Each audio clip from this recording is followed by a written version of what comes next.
Now, it's the WAN Show, and we've got a great show lined up for you today. There will be no singing of that song, but what there will be is talking about how YouTube has yielded and finally is allowing not just kids, but all users to limit their YouTube shorts to 0 minutes, which is pretty flipping incredible. Another incredible piece of news.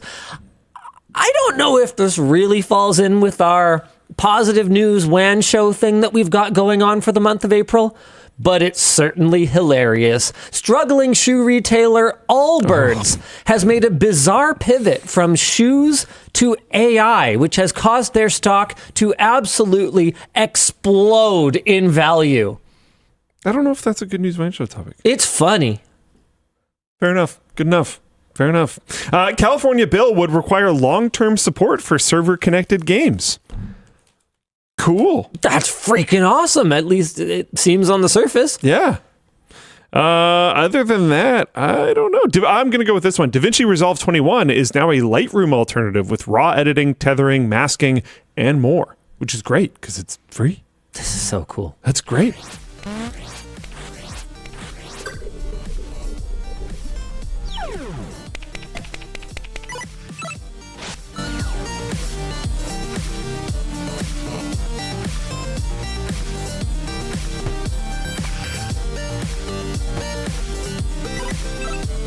The show is brought to you today by Zero Bounce, AMD, MSI, and Square, alongside our wrap partner dbrand, our laptop partner Razer, and our chair partner also Razer. Why don't we jump right into our headline topic today, which is that YouTube is now allowing you to hide shorts. So if you're the type of person who just plain doesn't enjoy them and doesn't want to see them, or if you're the type of person who's on completely the other end of the spectrum and enjoys them too much and wants tools to help you with your self-control, YouTube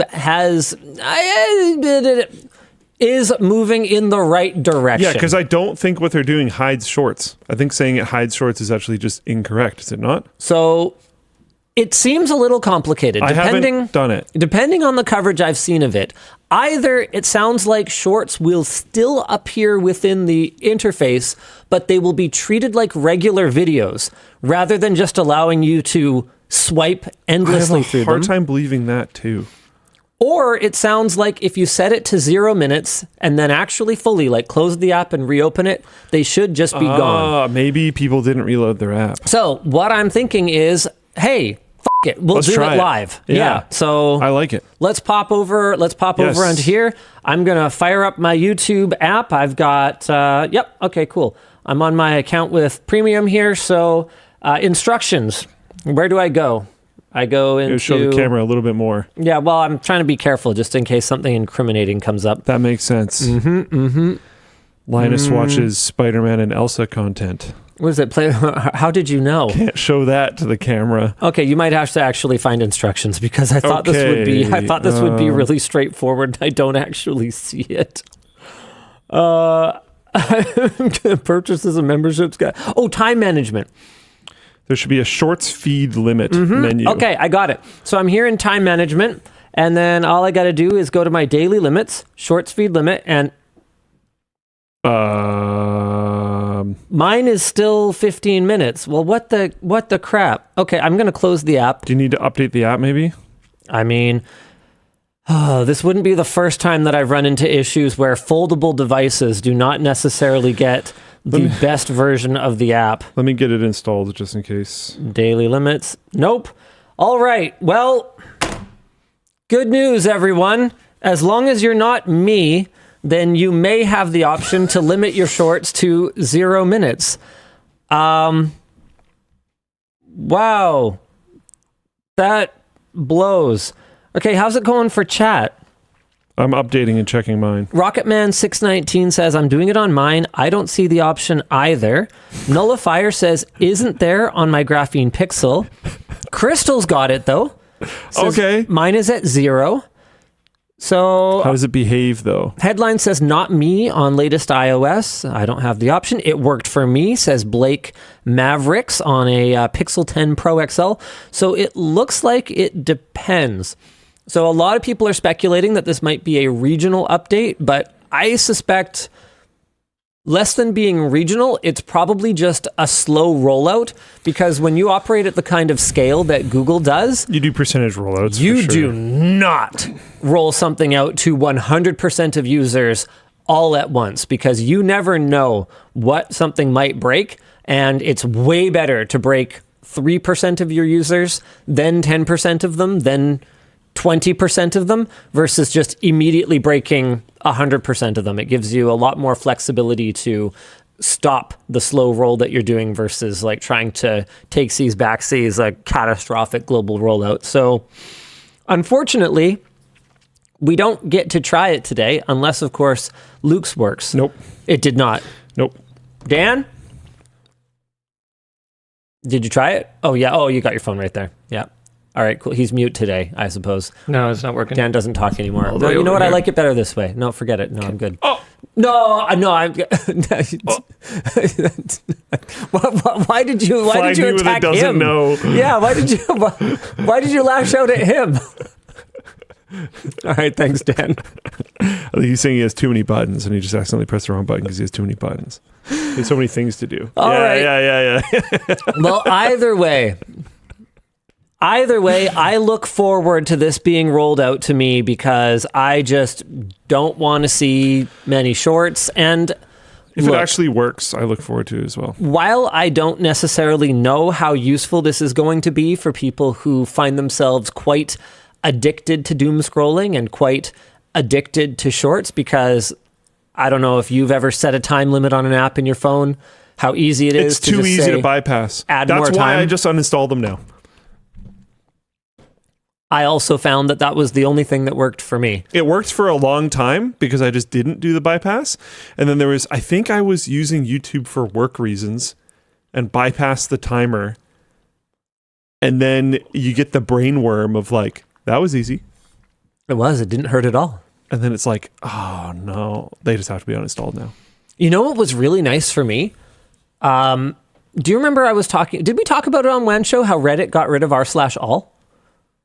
Oh no, I don't use it enough to notice. Okay, well, Reddit got rid of r/all for reasons that the sort of, community What is conspiracy the theorists homepage then? seem to believe. Well, the homepage is more algorithmic, whereas r/all was just top surfaced Totally, topics yeah. from all subreddits. Okay, so now the homepage is like curated for you. Okay. So the prevailing theory is that it's to get you more algorithmically hooked and siloed and deliver more personalized content to you, rather than just have a convenient, Icky.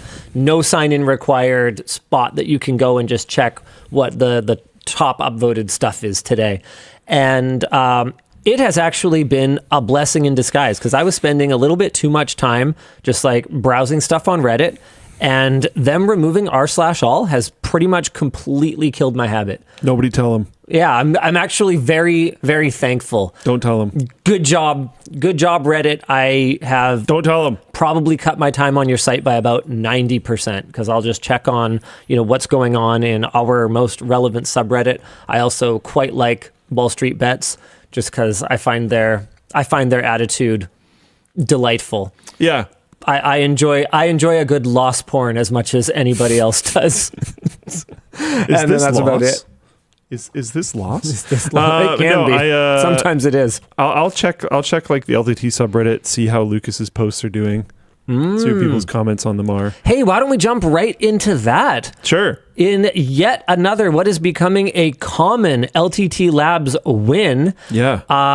Lucas uploaded an awesome article this week. Here, if you want to find the topic, I'll load it up on the site. Sure. Yeah, I'll read what the notes are. I'm interested. I don't know if, Lucas didn't write this. Okay, so in a new article from LTT Labs this week, we examine testing for minimum display brightness, something that's becoming a selling point with a variety of different brands. It's not part of our current test suite when we're like reviewing phones or anything, but we are equipped to test down to fractions of a nit. So we tested a half dozen common phones and found that they were all capable of impressively low brightness, dimness, whatever you want to call it, of a single nit or less. We found that one of the phones tested was able to get down to just thousandths of a nit. And if you want to learn more about our test equipment, the process, see the results, all that kind of stuff, go to the article. It's on lttlabs.com. You can navigate to lttlabs.com, and then it's just in the sidebar. If you want to see all the articles that come out, it's in the sidebar. If you want a feed of them, there's a variety of different feed options for getting notified about them. Or they also get posted sometimes. Lucas generally posts them to the Reddit, but to like the LTT subreddit, but some other people post them on other subreddits around the Reddit and the internets and all those fun things. But yeah, check it out. We're trying to do cool stuff over there. So yeah, it's really cool. I mean, I don't know about you, but really low minimum brightness is an absolute game changer for me in terms of like my wind down late at night. I like to have all my lights down. It makes sense. It's light emission from devices is supposed to be bad for your brain trying to fall asleep, right? Yeah, so if you lower it, your circadian rhythms get kind of mucked up from light, supposedly. Look, I'm not going to make any kinds of health claims with respect to... I know this for sure. It is definitely a fact. We personally actually ran a peer-reviewed study of 400,000 people and their sleeping patterns for 2 decades and know this for sure. This is a health podcast. We are experts and scientists. Okay, and doctors. For anyone listening right now, I was furiously mashing the doesn't know button. So everything that he just said was completely nullified by that. I just want to make sure I get out there. Yeah, as Noki said as well, every single one of those test subjects only ever have used Firefox. They've actually never used Chrome.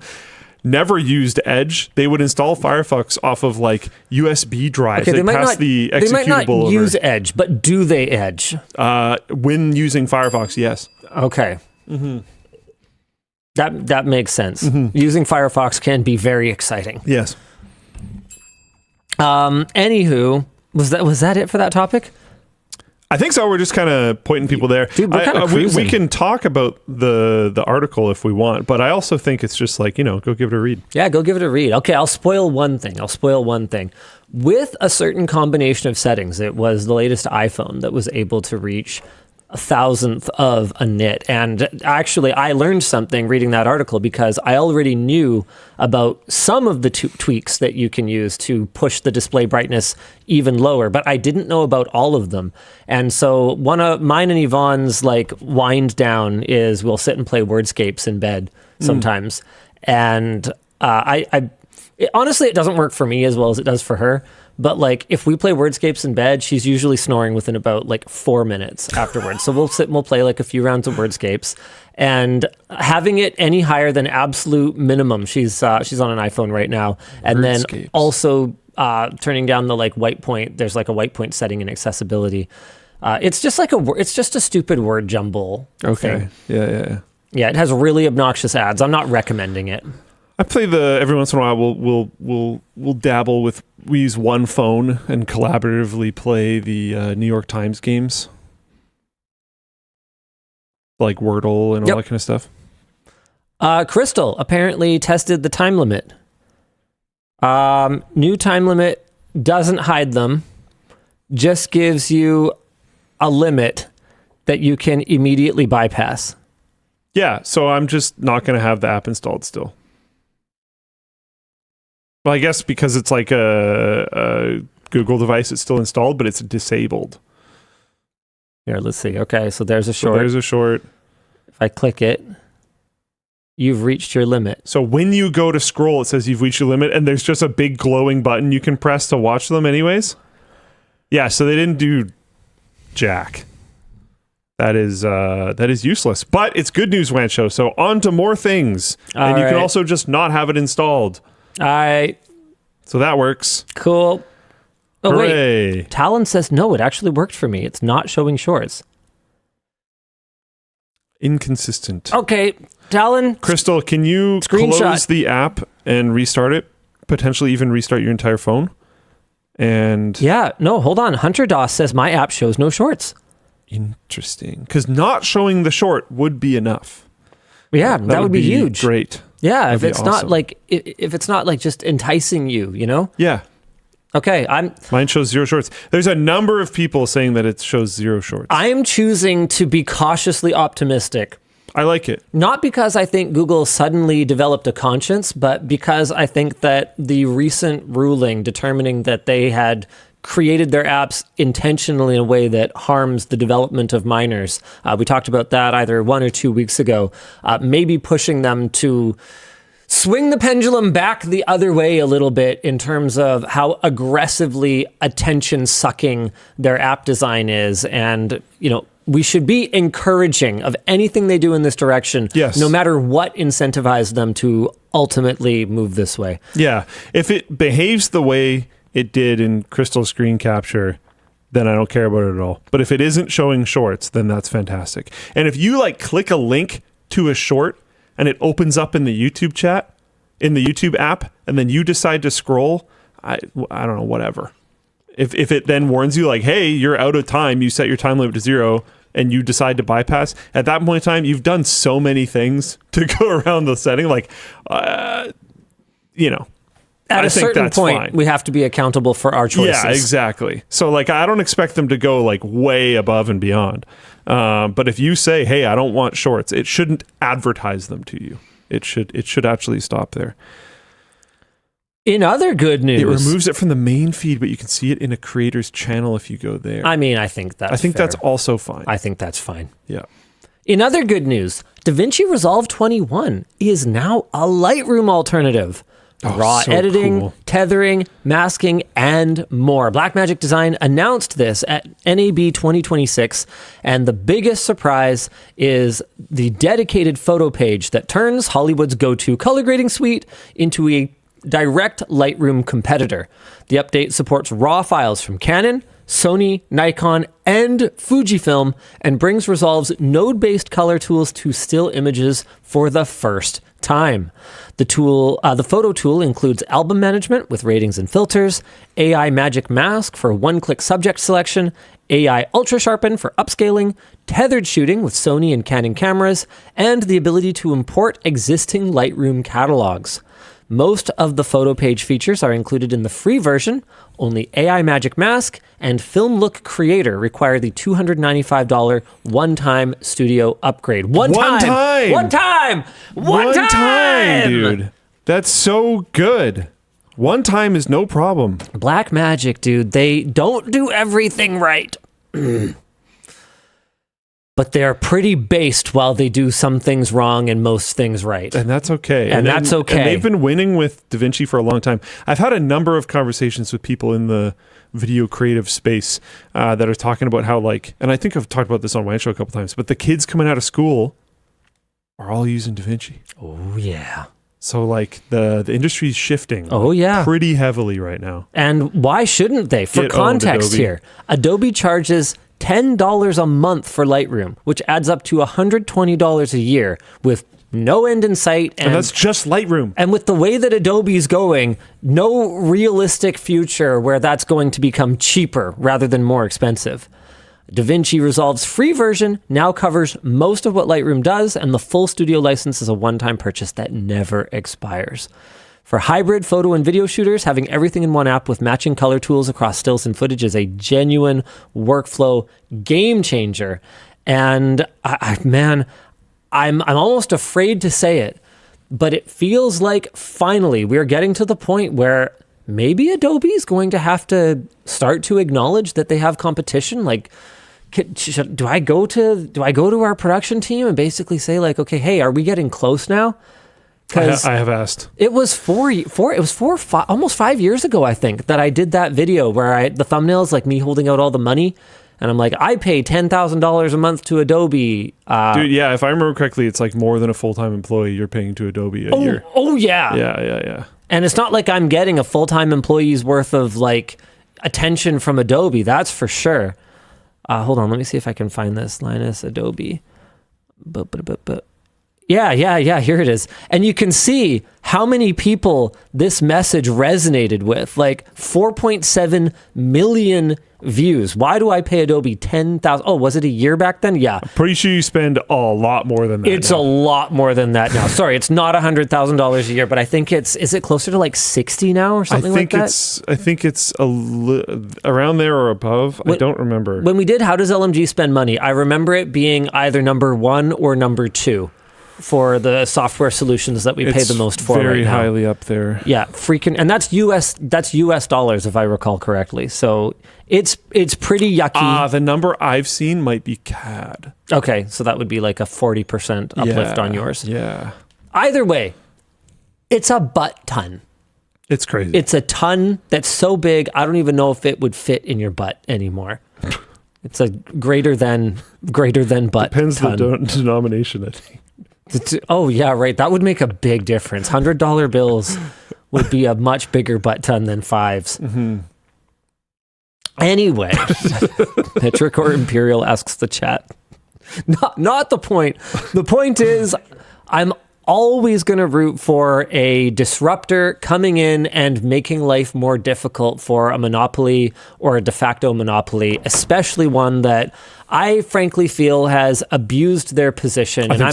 I'm not the only one who feels that way. Adobe recently had to settle that thing around their billing practices. And I still remember how outraged I was when I found out that you can't just, like, they treat it like signing a contract with them, every seat that you add to your organization. Absolutely ludicrous. And I think they might have changed some of those practices now, but not until they were forced to. Yeah, hiding fees, preventing customers from easily canceling software subscriptions. It's like, don't you have enough money? Like, can't you just have the customers who willingly pay you? Like, that's mafia shit, you know?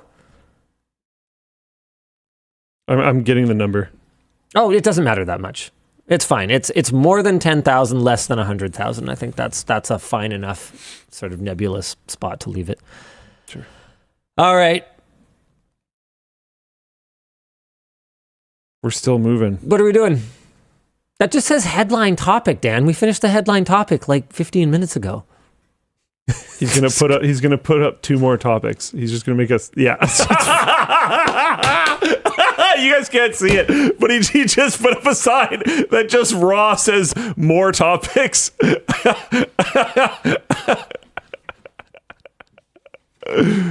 Oh, that's pretty good. Yeah, it seems right to me. It seems totally right to me. Wow.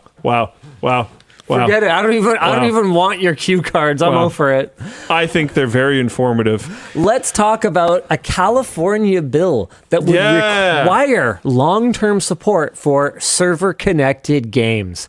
Stop Killing Games is backing California Bill AB 1921, introduced by State Assembly member Chris Ward and expected to be up for debate in the Assembly soon, TM. The Protect Our Games Act proposes new regulations that would apply to digital games released after December 1st, 2026. I don't like it, but I do understand it. Yeah, I know. I get that. I get it. I get that. There's an entire epoch of games that could end up lost because this will only go into effect for new games going forward.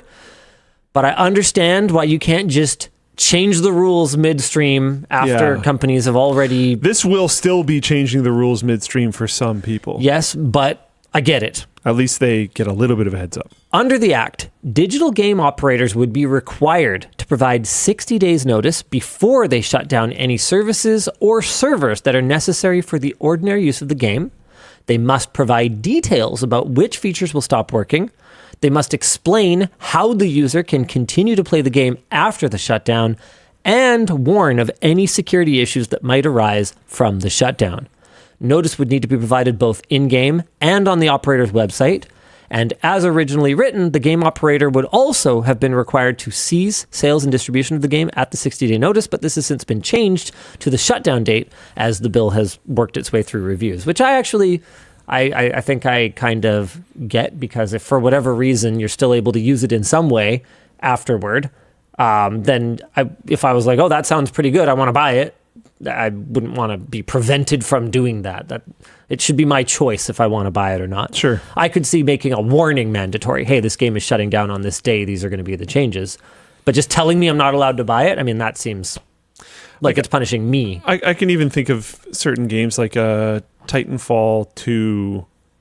I think there's a community server mod, but I don't think it naturally had community servers on launch. I could be wrong about this. I don't really remember.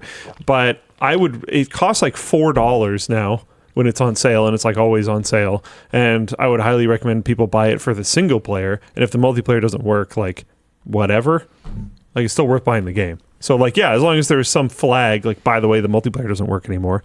If you want to make that decision, I think that's still fine. It's 40 Canadian dollars right now. It's just on sale like practically all the time. Yeah, only buy it on sale for sure. Yeah, it goes on like 90% off sales all the time. So I'll just wait for one of those. Yeah. Starting on the shutdown date, the operator would be required to provide purchasers with at least one of a new version of the game that can be used without the operator services. Fantastic. A patch for the existing version of the game that works without the operator services. Fantastic. Based. A full refund of the purchase price. That also works. I don't prefer that one, but it works. What this does is it gives companies an out if they're in an absolutely desperate situation. Can't do the previous two for some weird legal reason or whatever else. Or for cost reasons. Sometimes that might not be practical. What was that Sony game? Concord? Or was that the one? I mean, that's one of the games of all time. The enormous game that they had that they shut down after like a couple of weeks. That's one of them. I feel like they did it to more than one, but that is one of them. Yeah, so like for a game like that where the entire problem with the game is that they've poured all this money into it and then practically no one bought it, it may actually make more sense. Because practically no one bought it. For them to just issue like a few tens of thousands of dollars of refunds or even a few $100,000 worth of refunds and basically just go, okay, forget it.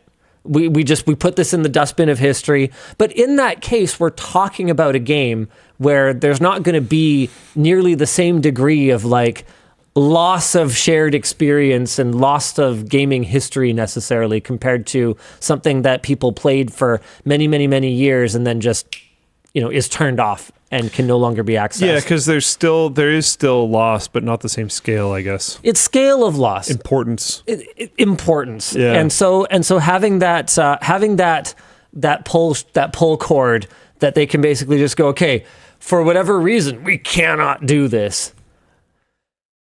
If it is, because I don't think any company would want to choose to refund every copy of a game they ever sold. Yeah. Like if you were to tell Rockstar, GTA 5, you can do a new version of the game that can be used without your services, a patch for the existing version so it'll work without your services, or a full refund of the purchase price. Which one you think they're going to pick? This is also like, just as a note, this is long-term support. I don't think this is necessarily forever support.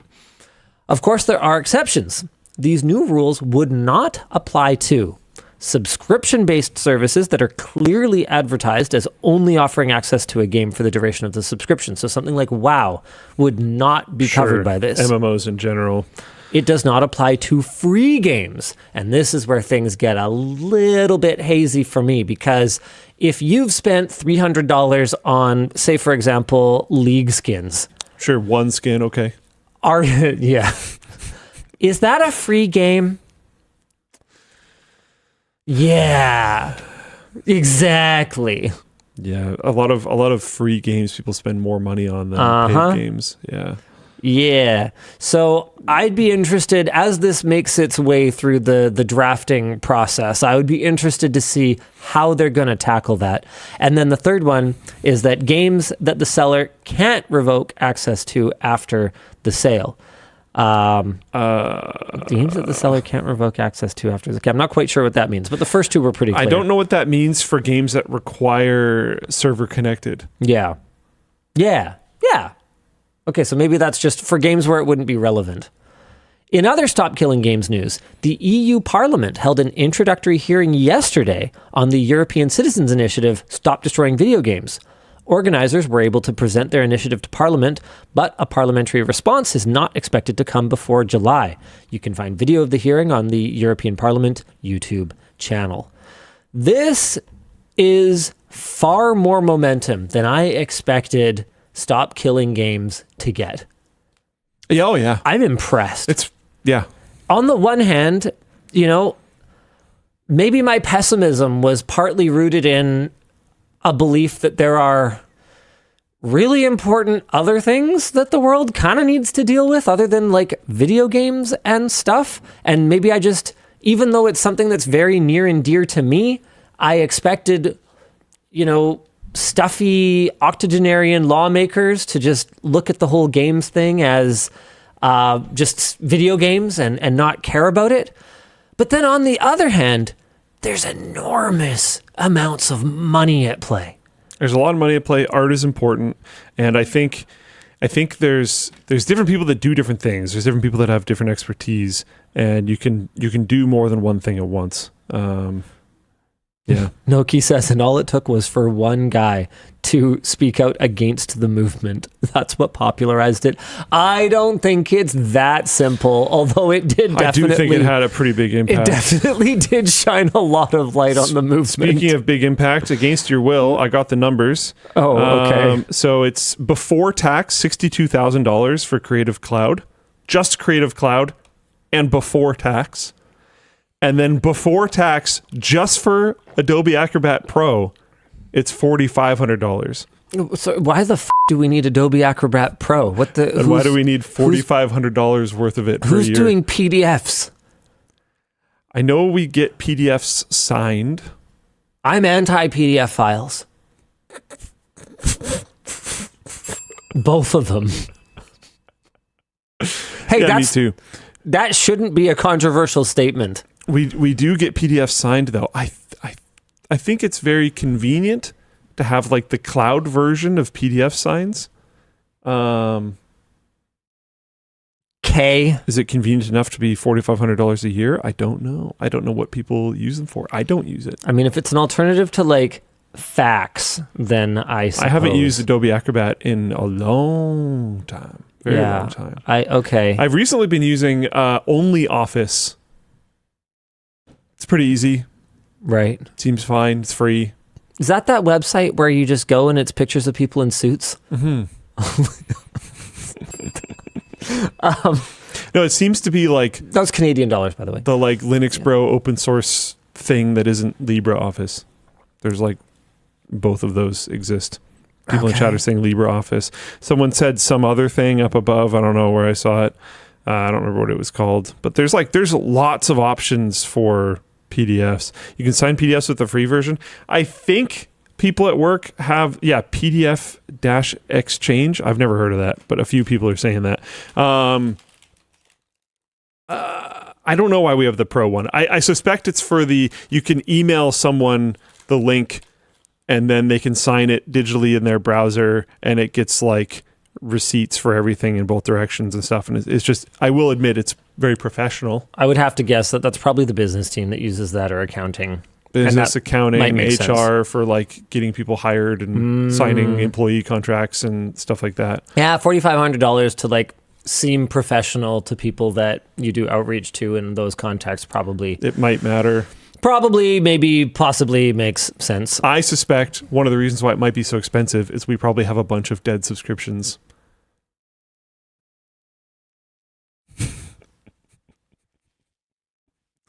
Because they do the seat thing, right? It's supposed to be Good News WAN Show. You're not allowed to talk about that. Well, the good news could be that we might get away from that.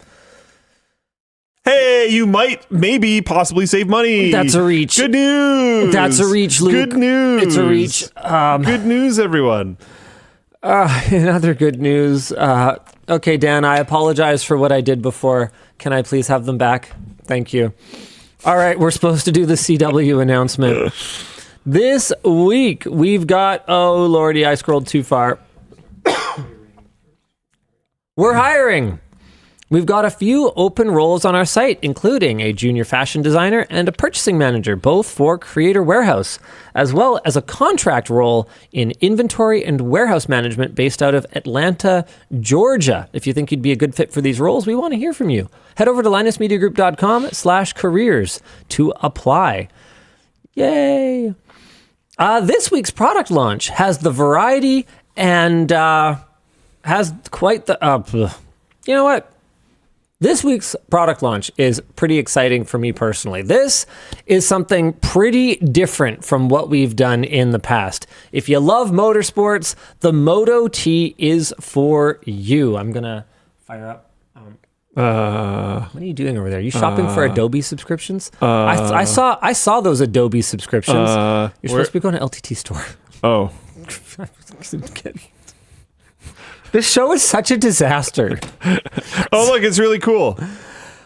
If you love motorsports, the Moto Tee is for you. It's a race-inspired jersey, but instead of sponsored patches, they are tech-inspired patches and 3D puff prints. It's designed on a 100% cotton top, so it's breathable and feels premium, and you can get yours at lmg.gg/Moto Tee.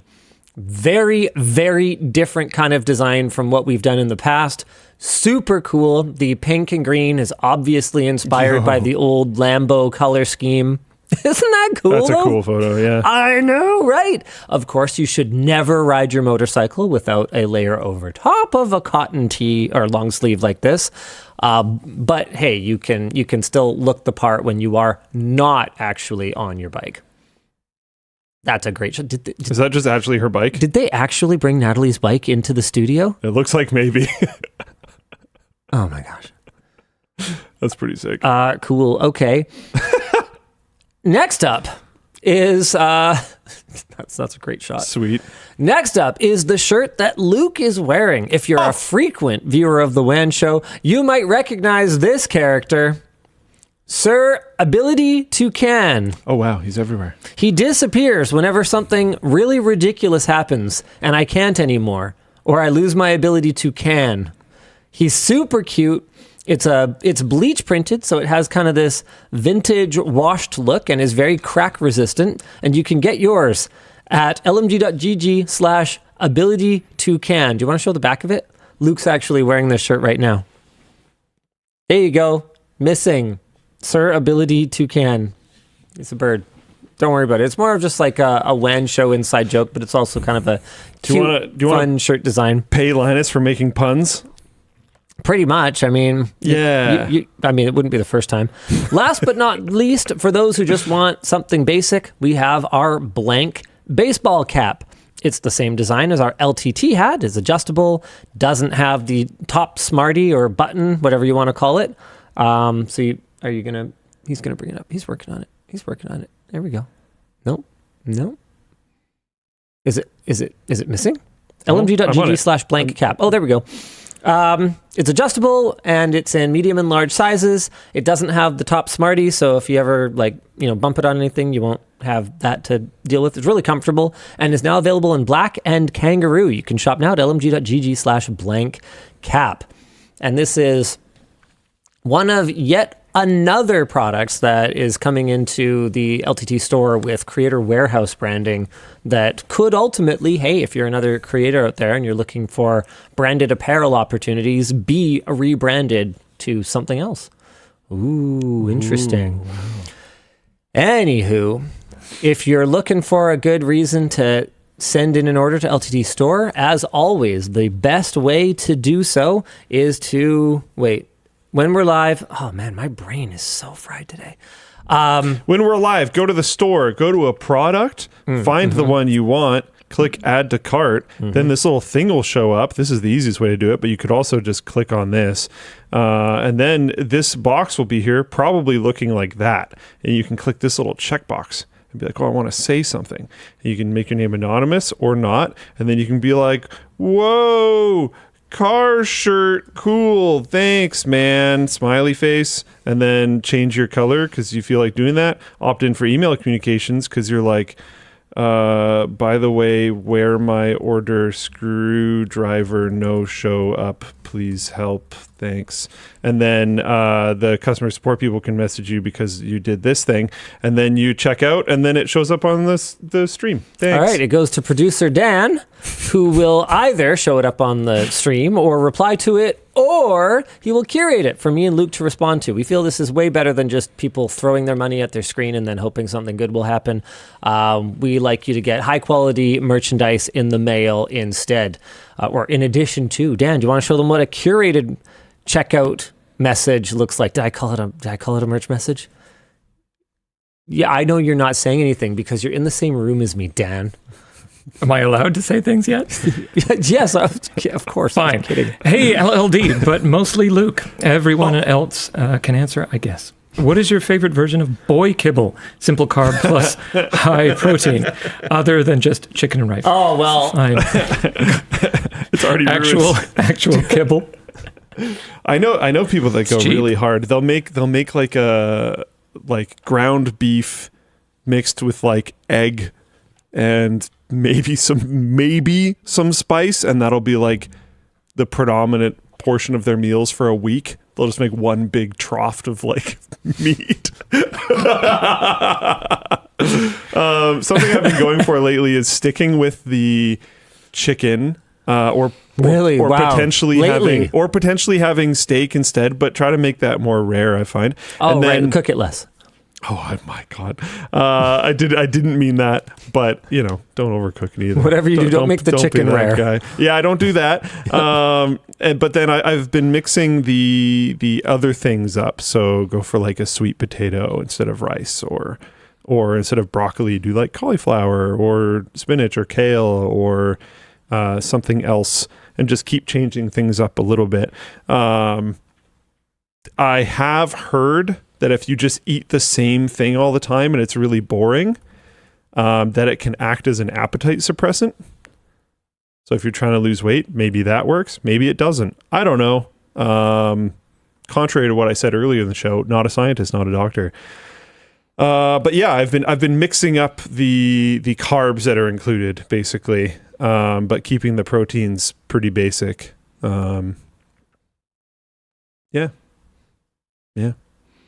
Hopefully that's an answer.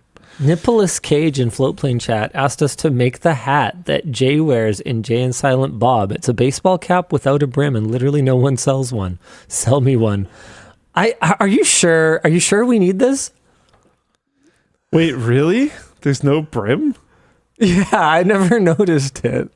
I think I always just thought it was on backwards. Yeah. Wait, what? Yeah, no, this is this is the car seat behind him. There's no brim on it.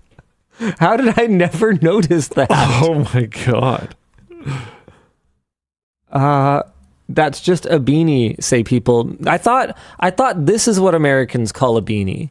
Yeah. Like, no, that had like this is a baseball cap. Line things in it. I don't know what you want to call it. Yeah, but without a brim. Seams. It has the seams and everything. Scrappy DP says we do not want that. I don't think anyone does. We want a double brim hat too, says Minji. No, you don't. You are so lying. You do not want a double brim hat. That is not a thing you want. All right, Dan, hit us with another checkout message. Hey, LLND, for the same price. Oh my God, hold on. There's a whole company that sells them. Of course there is. NoBrim Co. Oh my God. That kind of has a brim, though. It really does. Yeah, it has like a folded up brim. I think Do they sell lying. the squeezy jibs one The original too? NoBrim brimless hats. What about the long brim? I saw a long brim on there. Wait, long brim? It was somewhere. What? Was it on their homepage? I think you made it up. Might have been the previous one. I think you're a liar. Yeah, anyways, that's funky. Speaking of funky hats, I searched for double brim, trying to find what I think, obviously would have been, one in the Both front directions? and one in the back, but instead I found this. That's the one. I saw it on your screen. That's the squeezy jibs. Super brim, dude. Yeah. I love how the dude wearing the hat just looks completely normal. Yeah. Like, I don't think that's this hat. There's no way that that's this hat. I was actually working on my notes for the Megane X 8K VR headset, and I know it's one of those things that doesn't really affect your ability to make a good quality product, but bad, or not even necessarily bad, but like clearly fake product photography just really puts me off of something. And this is a classic example. Where is she? Oh, where'd she go? Dang it. Okay. Well, oh, here she is. She is not wearing that headset at all. Like, look at this.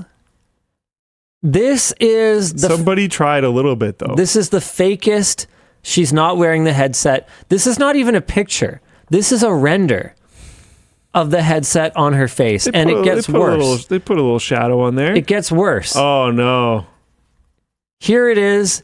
This is the exact same photo. You can tell from the pixels of the hair that this is exactly the same photo. He inspected the pixels. You can see it in like the little flyaways and stuff. He's a pixel scientist. That it's the same picture, just with the like. And here's the same picture 3 times. 3 times the same picture on one page. Hold on. 2 more times the same picture. Well, come on, man. Come on. It just it feels so low quality. I don't like that. I haven't actually tried the product yet, so don't take this as a judgment on the quality of the product itself. It just the quality of the product page, though. The quality of the product page is not great. Anyway, in other news, I had to go to AliExpress, but I did find a double-brimmed hat, and it is exactly as amazing as I hoped. Yo, Inspector Linus. Should we do one of these? Inspector Linus. You could wear that in your next secret shopper or something. Yeah, for sure. Yeah. All right. Sorry, Mr. Besser. Do you want to hit us with another checkout message? Hey, LLND. For the same price, I could get a 77-inch LG C5 OLED or a 100-inch Samsung QLED Mini LED. Why do we say QLED and LED? It upsets me. What would you do? Bigger or OLED? Oh. Yeah. This is a tough one. Samsung has a lot of QLED TVs, and there is a wide range of quality depending on how many local dimming zones they have and how bright they are. With that said, at the same price, I could have a 77-inch or a 100-inch TV. It depends a little bit on the space. If you have a smaller room and just, sitting farther is not an option anyway, the C5 OLED is going to give you a better picture. It's going to give you a poppier, punchier, more exciting picture.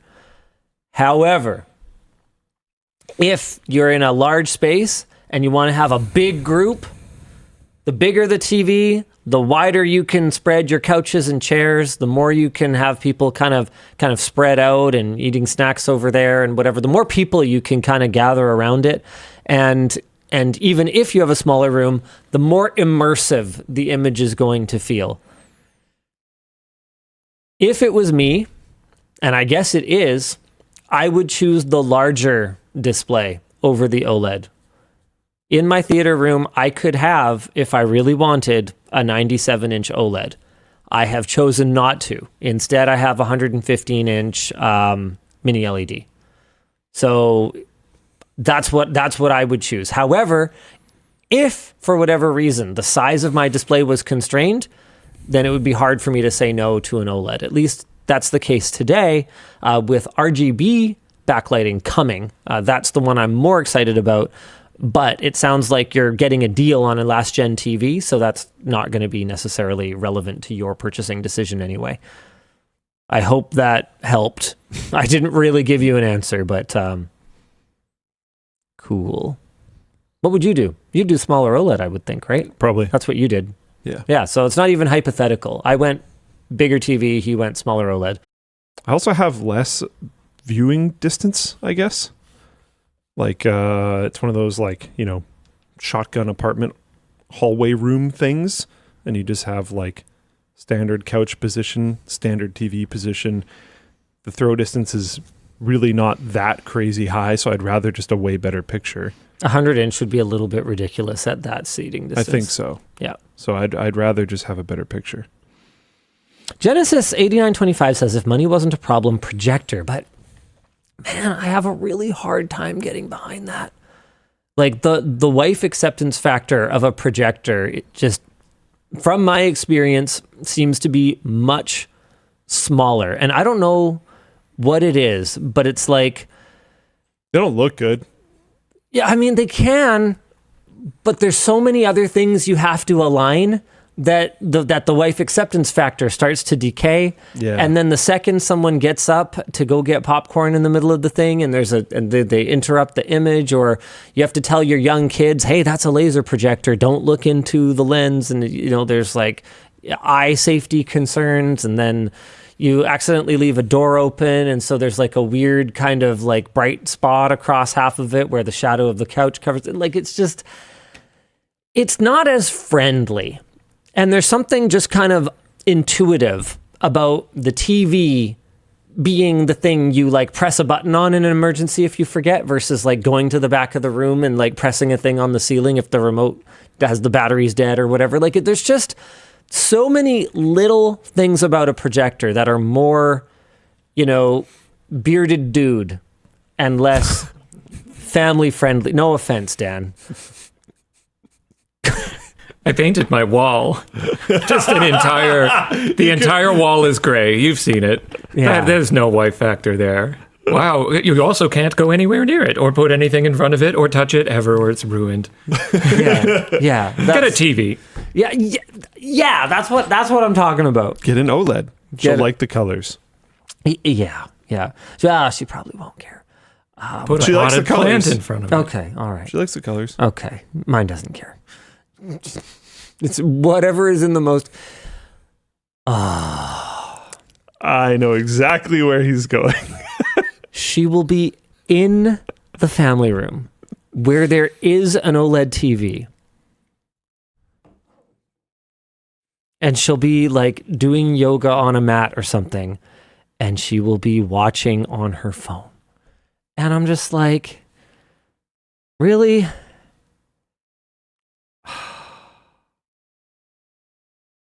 Oh.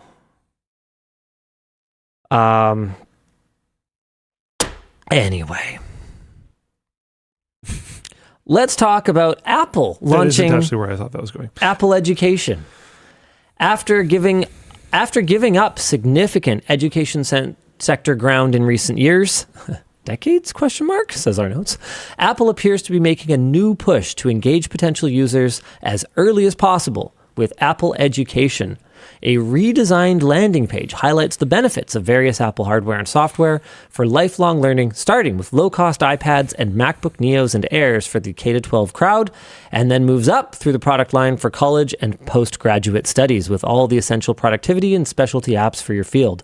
The site also offers special Apple Care packages and flexible financing for educational institutions, and that right there is the big one when it comes to hooking them young. I mean, I have talked for ever Yeah. about how Apple like fucked up allowing Chromebooks to become a thing. Yeah. And it looks like they finally figured it out, and they are making a concentrated effort to just un-Chromebook the world. And I kind of think these stomp on Chromebooks. Oh, dude, I mean, I've been It's like dailying... not close, I think. I've been dailying the Neo for over 2 weeks now, I think. I can't remember the time, but basically it's not bothering me. I feel like you would remember the time if you hated it. Yes. Because you'd be like counting. It's the same thing as this Linux challenge compared to the last one. Yep. The last one, we were all checking in with each other on how many days were left. And this one, I think the timer passed and... No one cared. Yeah. Yep. Apple also, unlike Google with their Chromebooks, seems well positioned to keep users in their ecosystem after school is out with a redesigned Apple Business landing page that launched about a month ago. So our discussion question here is, did Apple make the right call in seemingly abandoning the education market after the eMac? And I mean, I think I've made my position on this very clear over the years. No, absolutely not. That was entirely the wrong call. Apple went from being the only computers in one of the elementary schools that I attended to be basically becoming utterly irrelevant in schools in a span of 5 years, 10 years, something like that. Almost nothing. It was just all PC, and then it was all Chromebook. And Apple became just a complete non-player outside of, from my understanding, very affluent educational organizations. But now, man, this thing changes everything, because an iPad is only useful for certain stuff. For a lot of things, I'm sorry, but you just plain need a keyboard. What is the difference right now between a Neo and an iPad with a keyboard? The fact that it's running proper desktop software to me is a big one, just in the day-to-day usability of the device. Or did you mean in terms of price? No. Yeah, that to me is the big one. The fact that I'm not just limited to iPad OS apps, and I can run any software that I want on it, because there's just, it's inherent to the App Store model that these apps are designed to be less open. Apple dictates what's in the App Store. They take a cut out of everything that's in the App Store, which, whether you believe that that's a monopolistic practice from them or not, is a tax on the developer's ability to operate within that ecosystem. There's things about it that are just plain not as budget friendly and not as user friendly. I find it interesting how open they are. Surprising price. Yeah. It's it is a surprising price from you. Yeah. It's also a surprising price for just the general quality of the laptop. But do you think this is Tim Cook wanting to go off on a high note? There's been a lot of discussion around his legacy. Yeah, there has been. Over the last couple of years. Well, because he's getting close to probably retiring. Hasn't he been pretty open about that? I think so. Yeah. And so it's been this open conversation, what is Tim Cook's legacy? Because I'm sure he would love if it were not the Apple Vision Pro, right? And you look at, there's a lot of things that he has undeniably done incredibly well. Apple is a logistics monster. The way that they handle messaging and their launches is perhaps unparalleled. They're just so good at it. But what product did Tim Cook oversee? Because even AirPods was before his time, was it not? Was it? Actually, maybe not. I think EarPods might have been before his time, but I don't think AirPods were. No, I think you might be right. Who was in charge of Tim Cook? No, yeah. Tim Cook was... AirPods was well after. He made the thing that kind of murdered the entire audio industry. Okay. Which is pretty impressive. So that was relatively early on in his tenure. And then towards the end, if he oversees the creation of the laptop computer that basically murders the entire entry-level business and education laptop segment from everyone else. I also think there's an angle which is... What a punctuation mark to put on your career. Apple spent a really long time basically fighting with chip manufacturers. They got in this huge war with Nvidia. They got in a bit of a tiff with Intel. A bit of a, yeah. They really were not being very friendly with chip manufacturers. They came out with the M series chips. Mm-hmm. Those chips are just smashing everything. They're fire. How do they pipeline people into their okay, we figured out bailing on the other chip manufacturers now, but the pipeline into Macs is not necessarily the easiest and it's not exactly the cheapest. So how do we get people kind of reinterested in Macs? We own the world of audio. We own the world of phones. Well, the North American world of phones, but yeah. We own the world of spending money on lots of phones. You know what's really interesting to me, though, is what will Apple take away from this lesson? Will they take away, we could have charged more for the Neo? And will they go back for higher margins? Or will they take away, holy crap, we have been leaving so much volume on the table by pricing things out of reach of normal, ordinary people. And do we get like a really aggressive iPhone? Do we get like a $400 iPhone? Because if they can build this computer for $500 to an educational customer, right? Convince me. You can build a cheaper phone. Convince me they couldn't do a $400 iPhone if they really wanted to. They've got their own silicon for the processor. They've got their own silicon for the modem now even. The Qualcomm tax is, she's a hefty tax. Tell me they couldn't do it. No, they absolutely could. I think this might piss some people off. I think their gamer move in the future is to basically only ever have, they have 2 SKUs for this one. They have like the higher storage plus Touch ID and then the lower storage and no Touch ID. Yep. I don't think you ever expand beyond that. Oh, for this one? Yeah. For the Neo? I think you keep Neo tier laptops as like, there is maybe 2 options. Maybe in some generations there is 1. And it's just the cheap laptop you can get from Apple. Yep. And then everything else is you're jumping into M chips and it's like performance laptops. And I like that they gave it a really unique color because it clearly identifies me as a scrub who, but it's a good didn't buy a real thing MacBook. Still. Yeah. But it still looks good. It has its own very clear identity. The thing on the bottom is a dbrand. Oh yeah, that's a dbrand skin. Just sorry, so people know. Yeah, sorry about that. So it's this You're part. looking this at the part. That's what we're looking greenish yellow. Yeah. So I really like what they did with that. I could see them continuing to do that. That's something that they have done in the past to differentiate otherwise very similar looking regular iPhone. You can still get it in silver. And Pro, yes. But I would actually like to see them lean into this. I see most people, that one is the most popular colorway I've personally seen, is like the yellow. But I've seen most people get colorful ones, which I have to say, like, thanks. God, it's been so boring. Everyone just always picking the most boring possible color options for everything. And seeing a bunch of people get the colorful Neos brought some hope. I think it's like, oh wow, the world can not just be gray again. This is great. Nah, don't get your hopes up. What? It's gonna everyone else is full of hopes. The only reason Apple can do that is because would they sell 8 million of these things? High hopes. Oh.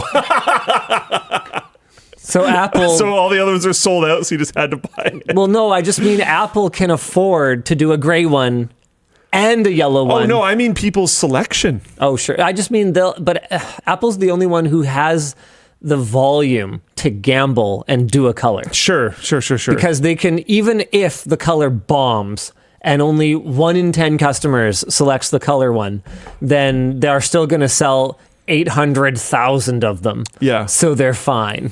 I hear you. I think you just see people who have a selection of colors always going like gray, white, or black. Oh yeah, and that's just kind of boring. They're just safe. I mean, I was talking to the Creator Warehouse team about commuter bags. Or hey, this shirt, the Lambo shirt's so cool. Here, so commuter bags. Oh, it's so sick. I've been rocking this. That's awesome.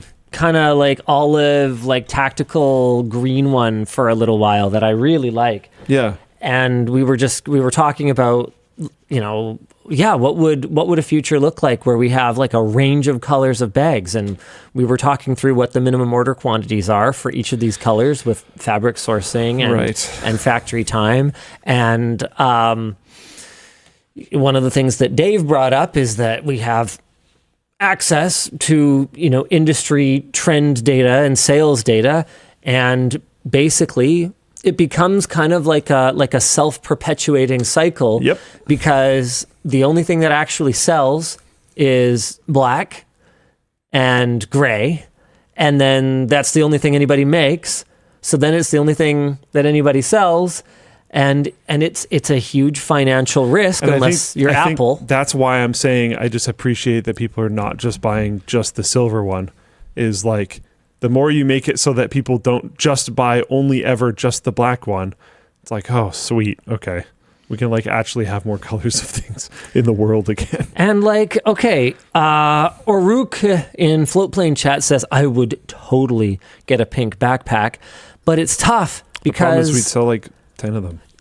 back when SteelSeries, let me see if I can find, SteelSeries did like a pink gamer Logitech's mouse. had more success with this, I would say. The reason I brought up SteelSeries is just because they did it a very long time ago before everyone else did it. Yeah, true. And I can't find it. Probably because it didn't sell. Like 2010. Yeah, it was really old. And I remember I either was the product manager or I sat next to the product manager for it. And it was an unmitigated disaster. We sold like 3 of them or something like that, and then we had to liquidate the rest of them. That has changed to a degree, right? To your point, things are a little different now, and Logitech seems to have done better with it. I think Logitech has also succeeded in like it's not just hot pink. Like they'll do colors like this. Or like it's a nice like soft purple. You don't have to like, they call this one Heartbreaker, and it's the pink one, but it's not just like glowing hot pink either. Like I think they played with the colors a little bit more. I hate though that to be a trendy girl who uses a computer, you can only have a tastic mouse. No, this is just the first one I clicked on. Oh, I'm pretty sure okay. there's a, like I just was scrolling down and saw. Do they that have one. like a high performance mouse like that? Okay, I probably have to go to Logitech G. Hold on. Yeah. I think it's like a different site. Yeah. Yeah, okay. I think they do have some pretty cool colorways. The Super Strike, I'm pretty sure, is just black and Yep. gray. So, oh my god, go away. These pop-ups are so annoying. There it is. Magenta. That's a pretty aggressive pink. That is a pretty aggressive pink. Raw. I found the thing that I was thinking of. I didn't find the mouse, but I did find the mouse pad. So SteelSeries had their Iron Lady brand, which was That's pretty rough. pretty cringe. That is pretty rough. It was pretty cringe. That's what I mean, though, is like these Logitech ones, not to glaze Logitech too hard, but the Logitech ones, like, kind of look nice, and they don't say Iron Lady on them, which Here we go. I found it. helps. I found it. There it is. The Iron Lady gaming mouse. Yeah, see, that's Akari. kind Yeah. of yikes. And then look at this. This is the one I was actually talking about, the G203, pretty good mouse, lilac. Okay. That's and pretty like, cute. Actually looks nice. That's pretty cute. Like, okay, cool. Anyways, It's time to talk about our Floatplane announcements. Linus, try to guess what this means. Dan, show the free shipping. yeah, that's pretty obvious. Yeah, what? Why? Don't applaud me for being not Good job, Linus! Okay. Way to go! He did it. He's our good boy. For next week, oh man, okay.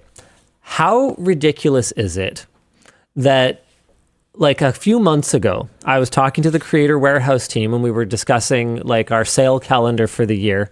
And we had decided that after the success of our Shipstorm sale event last year, that we should do a repeat of it. We should do a Shipstorm sale event. And we were like talking about it and we're like, well, yeah, but you know, that whole thing was precipitated by, you know, the actions of a certain one of, you know, the country So is leaders. this one? Hold on. Story spoiled. So anyway, They're all Gen Zers, Gen Alphas, whatever. They don't have time. They already know where the story's going. I'm just helping. so we decided to do a Shipstorm sale event on the anniversary of the first Shipstorm. We had no idea that the certain world leader was going to do a thing again that was going to completely f*** global logistics again. You probably could have relied on it. I guess we did. So anyway, the Shipstorm sale event is coming back, and we have something very excited for our Floatplane supporters. Everyone on Floatplane will be getting their usual 24-hour early access to the event, and additionally, LTT Supporter Plus tier subs will have a $50 lower threshold to get free shipping for their entire order worldwide. Nice. So that's $13 to save, not spending $50 more, but still qualifying for free shipping. That's awesome. But that's not all. LTT Supporter Plus tier subscribers on Floatplane will continue to have free shipping on LTTStore if the minimum spend threshold is met, even after Shipstorm is over.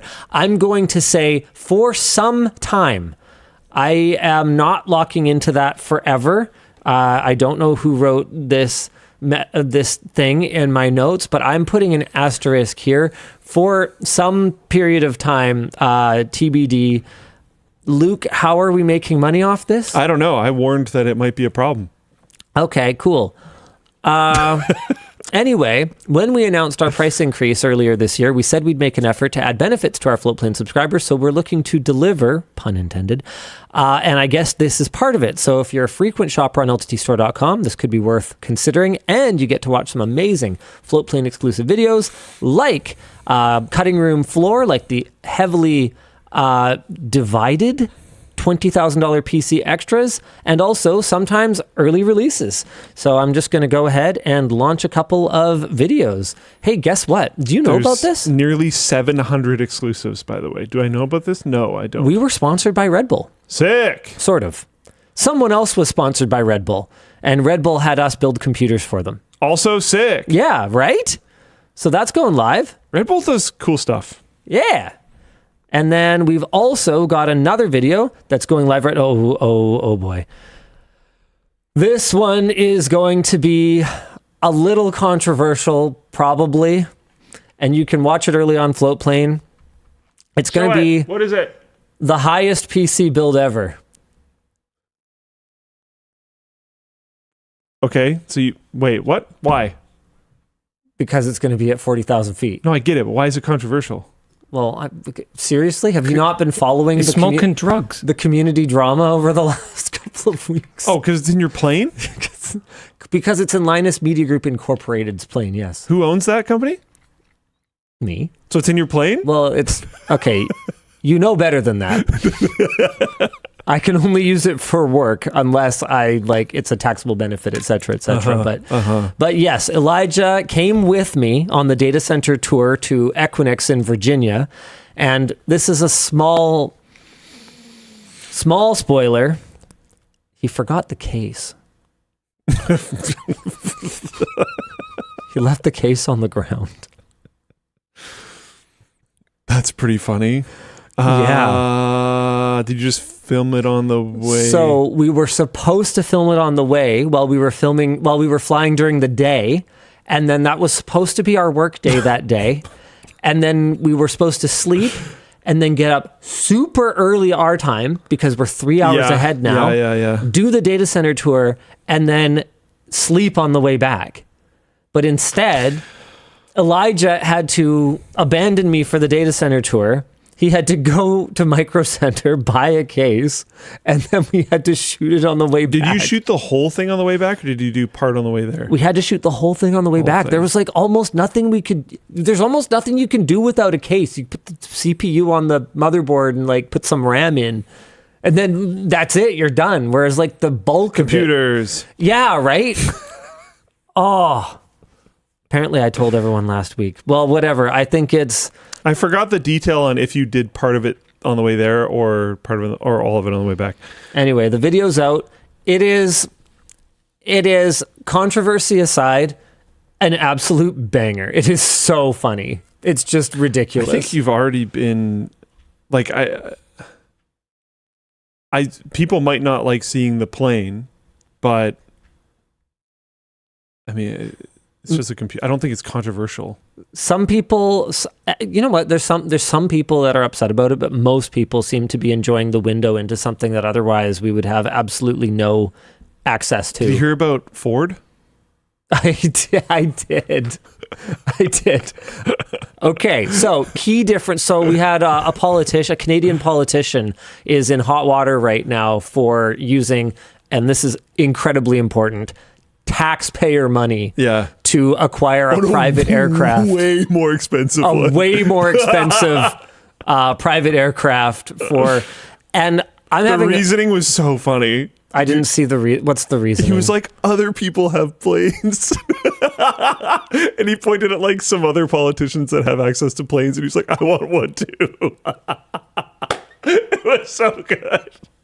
I actually started laughing reading the article. I think it's something like Quebec has a plane or something. And he's like, they have a plane. I want a plane too. It's like, really, bro, right now? Canada's on fire. Do you actually need a plane? I don't know. Oh, it was funny. It was good. It was a good time. And I can say with 100% certainty that he could have done it on a tighter budget than that. Yeah. Also, the plane that he chose is so unnecessary for what he would be doing. It's a Challenger 650. That's, I don't know anything about. Dude, he's a provincial politician. Where is he even going? Opposition leaders dub it the gravy plane.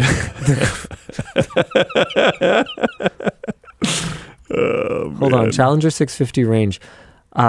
This is hilarious. So the Challenger 650. Hold on, where's Guardian Jet? Here we go. CL 650. No, I don't want the brochure. Online tools. Range rings. Here we go. Okay. Here's our range map. So what's an airport? So let's say Toronto.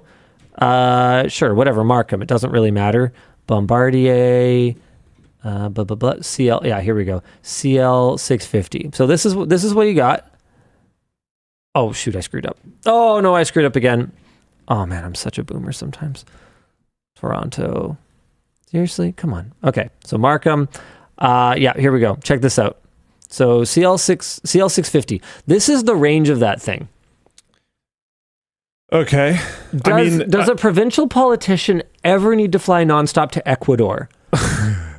How often do you think that comes up? For context, this is Ontario. Yeah. What I read was that he was mostly going to be flying within the province of Ontario. Well, yeah, he's a provincial politician. Sometimes going to the States to deal with tariff stuff. Okay. And that was like it. Even that, who would he be talking to? He would be talking to bordering states, so like here, or he'd be talking with, maybe Washington, which would be like whatever in here somewhere. I don't remember exactly. There you go. Or in like DC. Dude, he could be on a prop plane and make these flights. Like there's absolutely no reason whatsoever to have a Challenger 650. So here's the one sec. Hit me with it. Here it it is.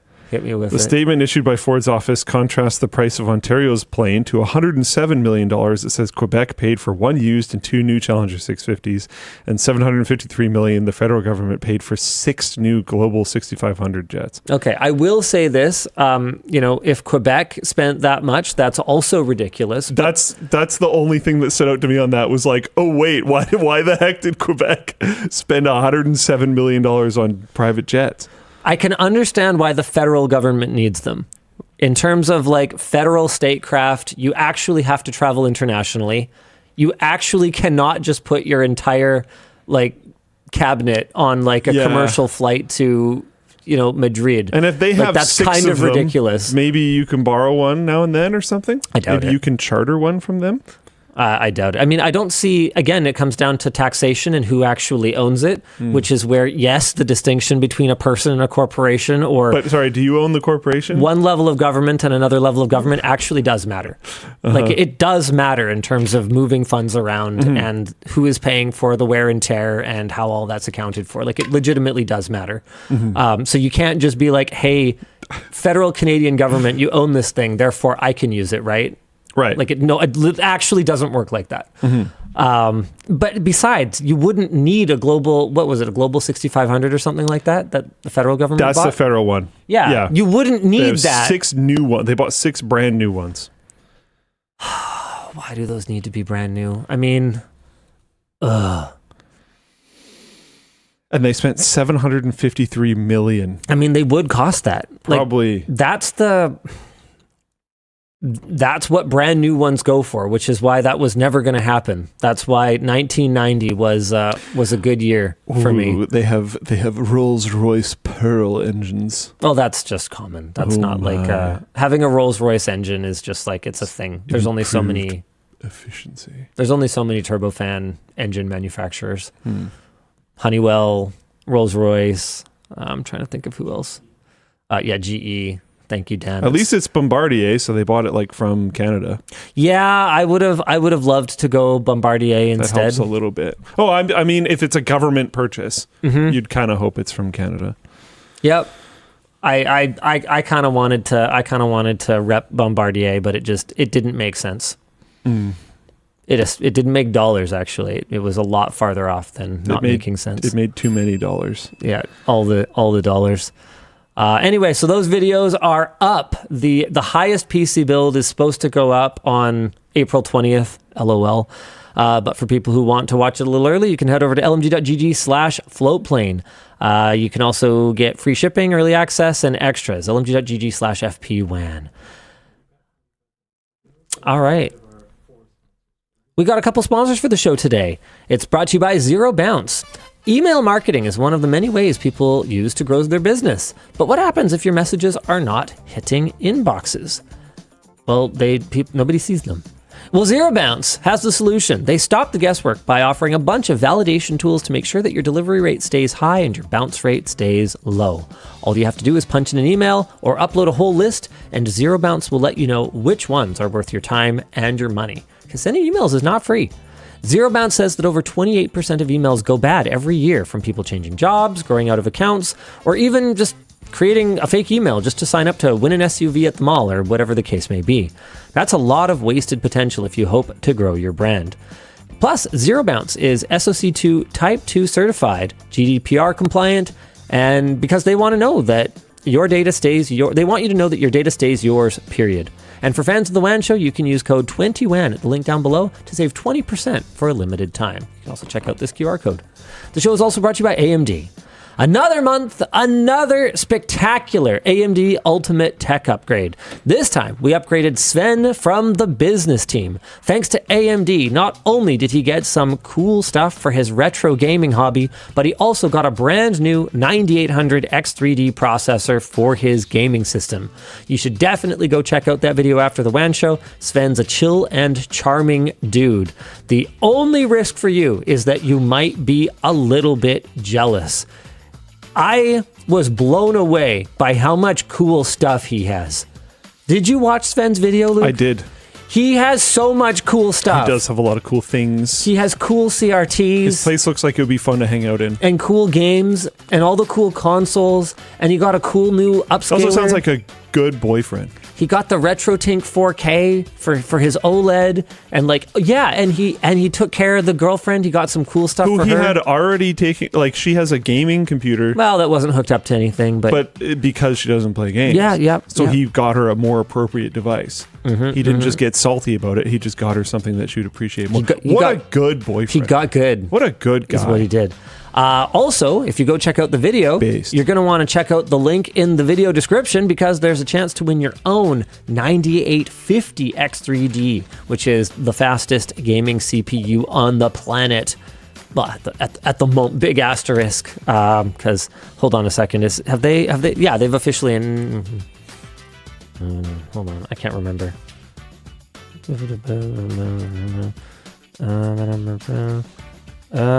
Because there could be rumored to be something else coming at some point. Anyway, the point is, as usual, AMD has a little bonus question for us. Luke, when it comes to your setup, do you prefer running everything on one powerful do-it-all machine, or do you like to split things up with dedicated systems for gaming, content creation, server stuff, home lab? I like just running everything on one. But it's not really the answer. And as I progress forward, I'm going to be splintering into multiple devices. I see within a year probably having at least three. At least two. Definitely at least two systems. But very likely three before a year's up. I'm kind of delaying right now. I'm just hoping. You're seeing RAM it's dipping a little bit. Do that. Right? So I'm trying to hoping I can wait a little bit more and get some cheaper RAM. But yeah, I want to move. I have a few services that I have kind of running all the time. Not that many, and I want to have a lot more. But what's been holding me back from having a lot more is that they're all running on the same system, and that just kind of sucks. So, yeah. It's time to split off. Time to have a powerful NAS that can do a variety of things, basically. What you shouldn't do necessarily is go as far as Mr. Nick Harris. I was at his house yesterday. I've seen pictures of his setup. Nick runs software development for the lab. He also just is a sort of general manager of things for the lab. He has some people who report to him. He also oversees Markbench, like benchmarking. He also just sort of bench. He also just I know it's got a new name now, but I still call it Markbench. Deal with it. He also just kind of like is a voice of reason.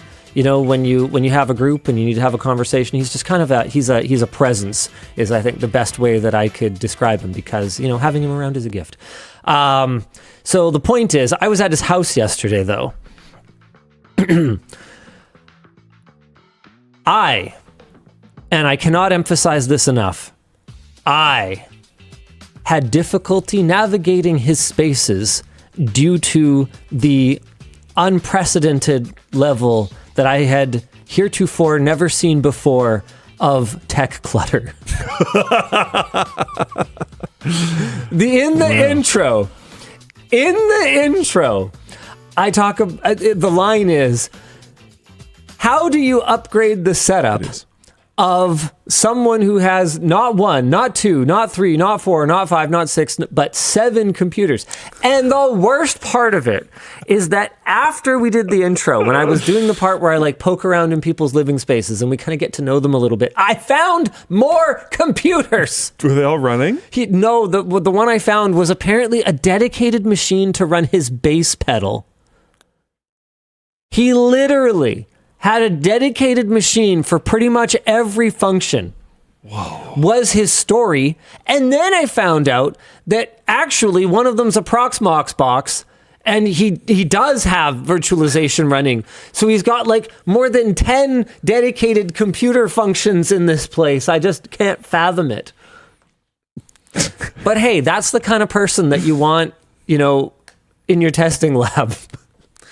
Someone who enjoys the pain of tinkering and troubleshooting and experimenting. When we were going through the interview process, in one of our video interviews, I kind of talked about, like, you know, this was a long time ago, but I talked about the idea of this benchmarking software that we would have. Yeah, Markbench. Well, at the time, I don't think it had a cool name and much of an idea, really. Labs but we talked about like the concept. We kind of bounced ideas back and forth on the concept. The next video call that we had, he had built like a prototype of it. And I was like, all right, there's the job, basically. Dude's based. That's the GG right there. Not that we're saying that you should do unsolicited and unpaid work for a job you're applying for. That's not advice. However, it certainly got our attention. Yeah. I'll say that much. It showed like passion and interest in the subject, which I cared about a lot. No, we'll do that later. Nvidia's mythical N1 SoC has surfaced on a real motherboard, and it's packing 128 gigs of LPDDR5X. Nvidia's long-rumored N1 SoC has shown up on a real motherboard for the first time, spotted on the Chinese resale platform Goofish before the listing was taken down. The board appeared to be a laptop engineering sample described as an Nvidia N1 AI book, and was packed with 8 SK Hynix LPDDR5X memory chips totaling 128 gigabytes, running at 8533 megatransfers per second. The N1 is supposed to share its silicon with the GB10 superchip that powers NVIDIA's DGX Spark workstation, and reportedly packs a 20-core ARM CPU designed with MediaTek alongside a Blackwell architecture GPU with up to 6144 CUDA cores, which would put it roughly in RTX 5070 territory. This would be NVIDIA's first crack at a consumer PC chip after years of Tegra SoCs for mobile devices, phones, and consoles like the Nintendo Switch. All signs point to a Computex 2026 reveal in June, with Dell and Lenovo reportedly already testing laptops with the N1. The chip is designed to compete directly with Apple Silicon, AMD's Strix Halo, and Qualcomm's Snapdragon X Elite in the growing Windows on ARM space. It feels like a predominantly Strix Halo competitor. However, it's in a bit of a weird spot. It's got like NVIDIA grade onboard graphics, but it will have ARM on Windows grade game compatibility issues potentially, unless NVIDIA has done some black magic wizardry, which, you know, after seeing what Valve and Apple have done over the last 5-6 years, I wouldn't say is impossible. You know, the migration from Intel to Apple Silicon was incredibly smooth. And the way that, I mean, look, that demo that I saw at Valve HQ playing on the Steam frame, like playing an x86 Windows, like direct 3D game on an ARM CPU on Linux, like blew my freaking mind, man. Obviously, it won't work on everything, but I mean, being on Windows, here's a question. Does like kernel level anti-cheat work on Windows on ARM? Is it architecturally I have no idea. Similar enough that it just like it's the Windows-ness that matters? Did they bother to port that? Like, are you even going to want a 5070 class GPU on a Windows on ARM laptop? Like, is that something anybody is asking for? Because do the games matter? Chat even seems like so unsure about that. It's like it's a question nobody seems to really be asking. Balrid says a kernel level anti-cheat is just a driver. And like, yeah, fair enough, but it's a driver that needs certain permissions. And I'm not sure if anyone has bothered to integrate it on Windows on ARM. As far as my Googling is showing, this is all true, but it's not everything is compatible with it because not everything has drivers for it.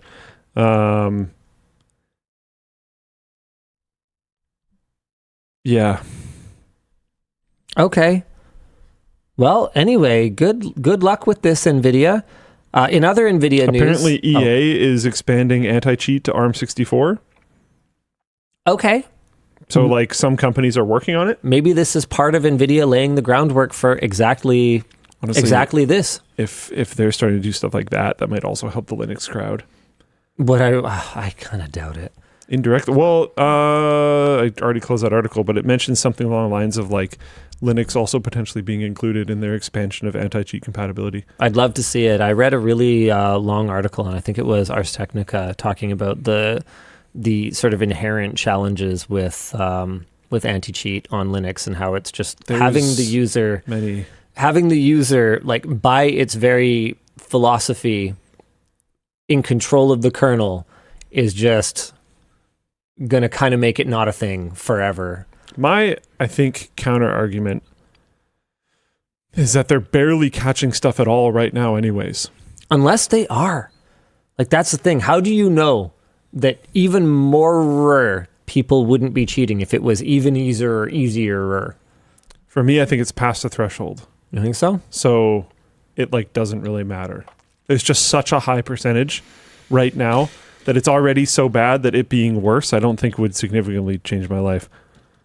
But that being said, the main game I've played that is a competitive shooter in the last while, which I have not played very much of at all, like genuinely less than 5 matches, is Counter-Strike, and that is compatible with Linux. And that had like the biggest and worst story of cheaters I've heard in a while, which was fairly recent. So I don't know. But as far as my understanding goes, a lot of those cheaters were actually just farming skins. Right. Yeah. Oh! Did you see the news about the huge warehouse full of PlayStation 4s that was farming FIFA stuff? No. This is hilarious. Oh my god.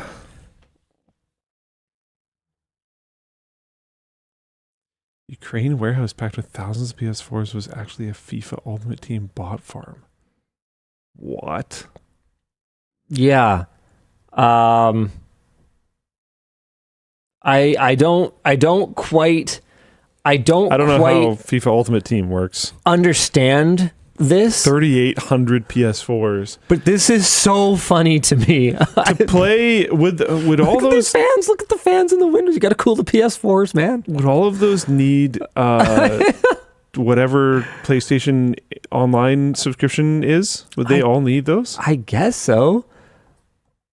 Ultimate Team cards, card farming operation, something, FIFA Ultimate cards. This is so funny. So if lucky, purchased cards contain one of the rare cards which can be sold at a huge profit. With so many consoles set up to automatically play the game, there's a good chance a few rare cards will be discovered. This is like, man, imagine the investor pitch. It's like, okay, bro, I have a foolproof plan. To make lots of money. As long as they don't patch it. All I need is a small loan of 3,800 PlayStations. Like, what are you talking about? Oh, man. Like the kind of money that's involved in the startup of something like this. And like the kind of the janky operation they're running. Like, can you imagine the legitimate businesses that you could start with a warehouse and enough money to buy 3,800 PlayStations, not to mention the ongoing monthly expense of 3,800 PSN subscriptions. And the business chaos of doing that in Ukraine. Just to also put that out there. You could just do something else. Just an idea. I don't know. It seems crazy, but you could just do anything else. It's pretty wild. Like, hey, you could put your effort into shocking the Linux community with a game-changing VRAM hack for 8 gig GPUs.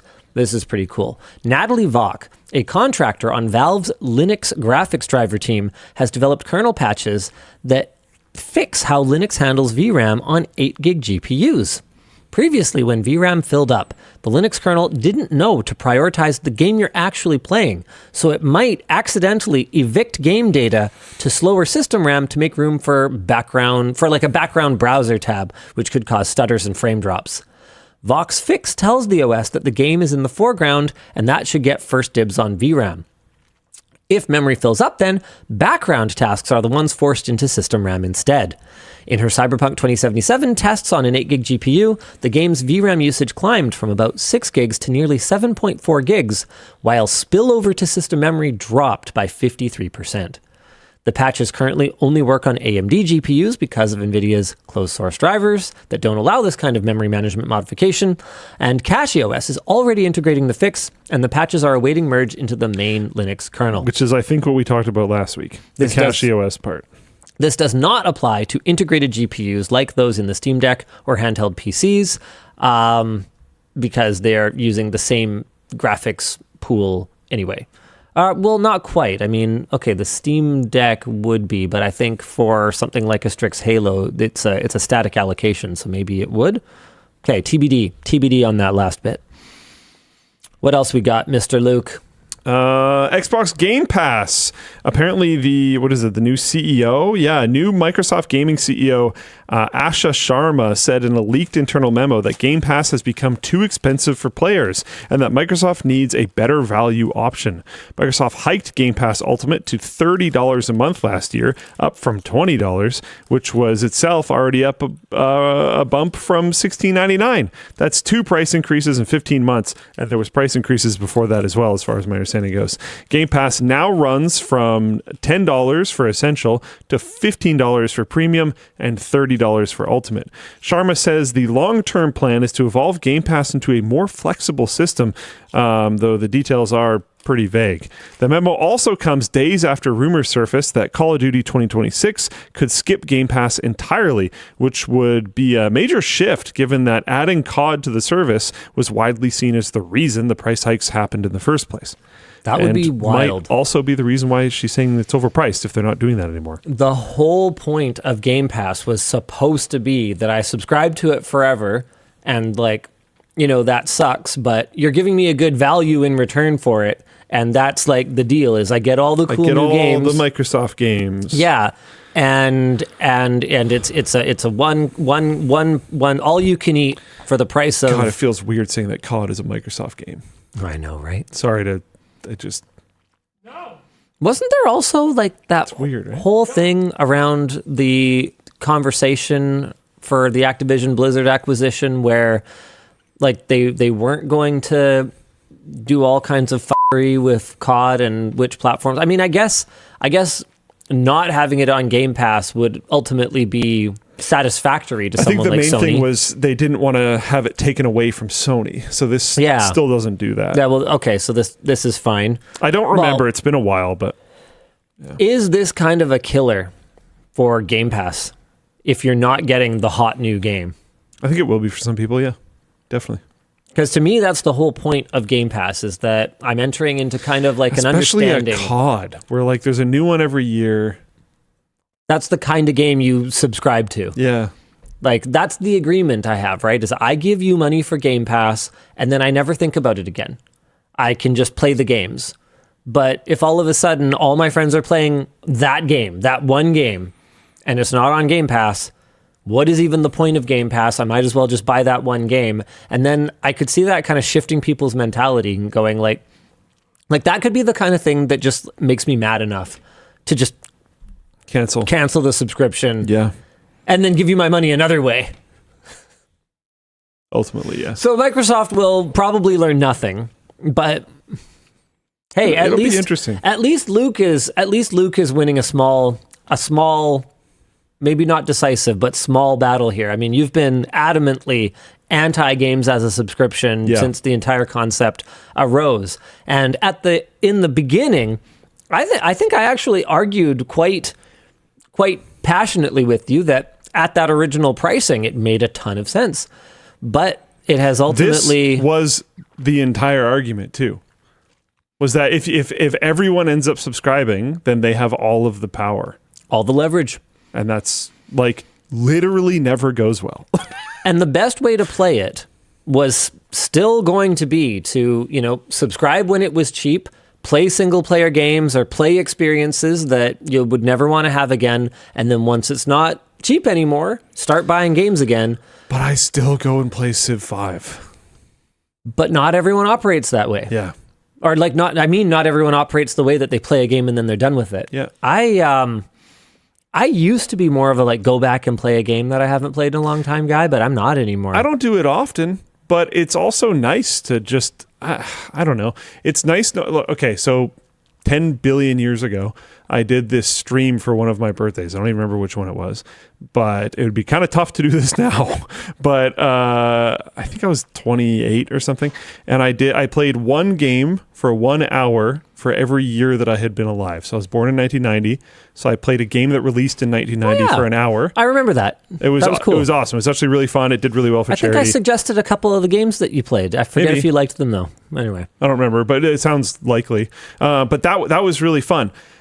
I was largely able to play a lot of those games because I've had the same Steam account for most of my life, and I just launched it from Steam. Some of them I had to go get, of course, especially the 1990 era ones, but there was a lot of games that I just launched on Steam. It's nice that I can. Mm-hmm. I think I value the ability to do so a lot, even if it's not something I super commonly do. That's one of the things I actually brought up. I wrote the Microsoft Year of Humiliation script earlier this week. So that was my kind of essay video this week. And that specifically was one of the things that I brought up as my, hey, I'm not a hater. There's a lot of things that I love about Windows. Yeah. How about the ability to click compatibility mode and run software from my childhood? That's crazy. Yeah. Do that on your PlayStation 5. Come on. I think that's the thing that's been eating me up the most about the Linux challenge going really well is the frustration with Windows. Mm-hmm. It's almost been time for the weekly Windows really needs to do better bit. Yeah. It's mostly been kind of sad. I don't even know, I'm more sad about it than I am angry. It's dang, I actually really liked Windows for a long time. Windows XP, Windows Vista, Windows 7 was just such a great series of operating systems, assuming you didn't have assuming you had a powerful computer when Vista came out. Yeah. So are we here now? I think maybe 6.5. Yeah, okay, so we're sad. I definitely spent a long time in 3. I think I skipped 4 entirely. 4 and 5 I skipped entirely. And then now I'm like 6.5 right now. Yeah, all right. Yeah. It's just, why don't you list 8? Because when 8 came out, it was trash. Yeah. 8.5 was like pretty okay. Yeah, 8.1, but yes. 1, sure, yeah. Yeah. But yeah, when 8 first came out, it was like just... It was comically bad. It was like the worst initial release of an OS that I had experienced at that time. I'm not saying it's the worst ever, but it's the worst I had experienced. Well, you hadn't experienced Millennium Edition. Even I barely did. Like I was in grade 8 or 9 or something like that when Millennium Edition was. My dad would have had it, but I don't think I was exactly forming opinions on operating systems at the time. Well, a lot of people skipped it. Yeah. Well, my dad like messed with computers. Like we had 2 or 3 computers at that time, and he would get random software all the time. I remember for one of my birthdays, I received I think I've told you about this before. It was awesome, actually. I got a like writable CD that just had Sharpie all over it with like 20 different games. It was like, here's your birthday gift. It was awesome. Yeah. Anyways, it's frustrating that it's so frustrating to use right now. Hey, speaking of things from the late 90s, while attempting to reduce the size of a 600 plus gigabyte backup of a Discourse server, engineers at Discourse discovered that a 1.6 megabyte GIF of Jennifer Aniston's Happy Dance was duplicated almost 250,000 times. This isn't really good news, it's just funny news. While trying to fix the I'm so tired this week. Duplication. He Thank got you. it. We're good. While trying to fix the duplication problem with a single instance of the GIF and hard links in the file system for each time somebody tried to upload it again, the admins discovered a limitation of the ext4 file system that they previously didn't know about. A file can only have 65,000 links pointing to it.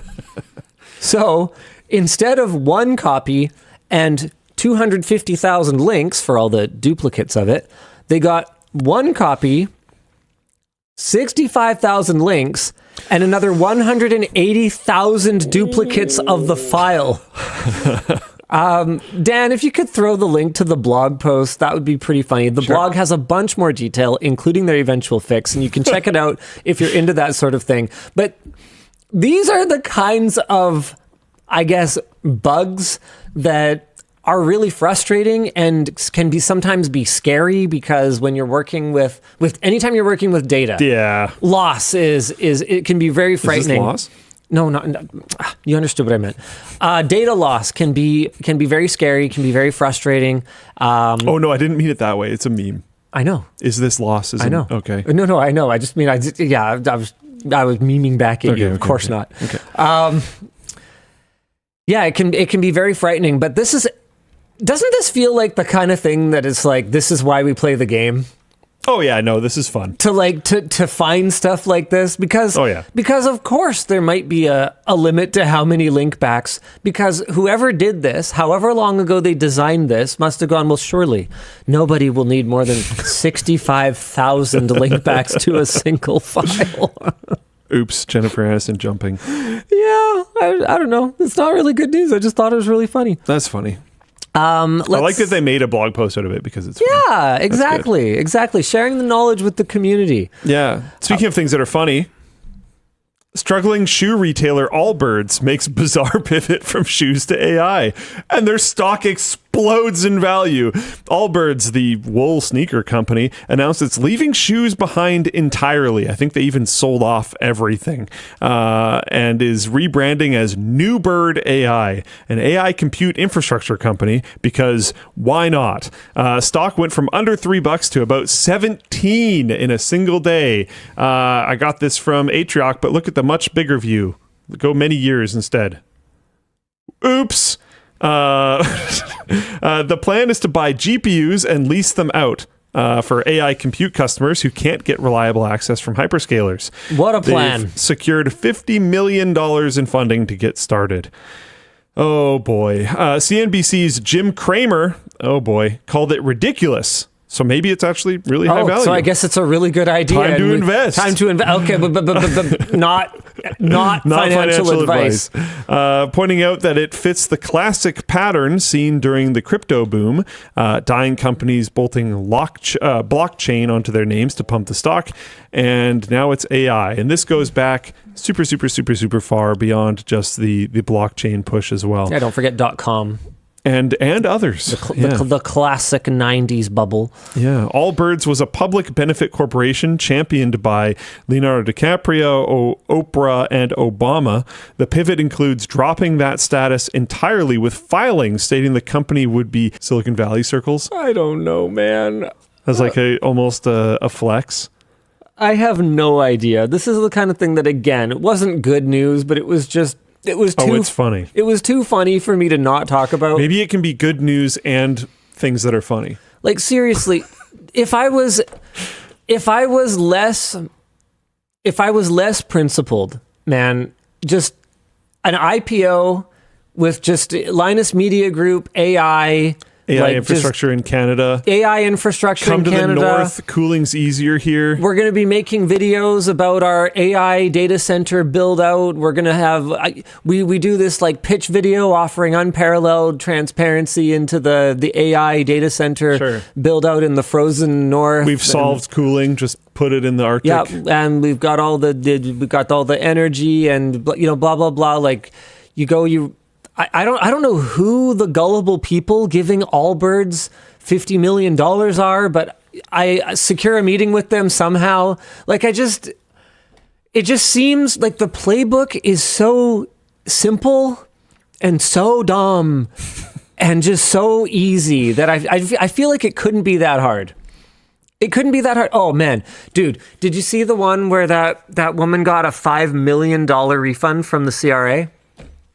On her taxes.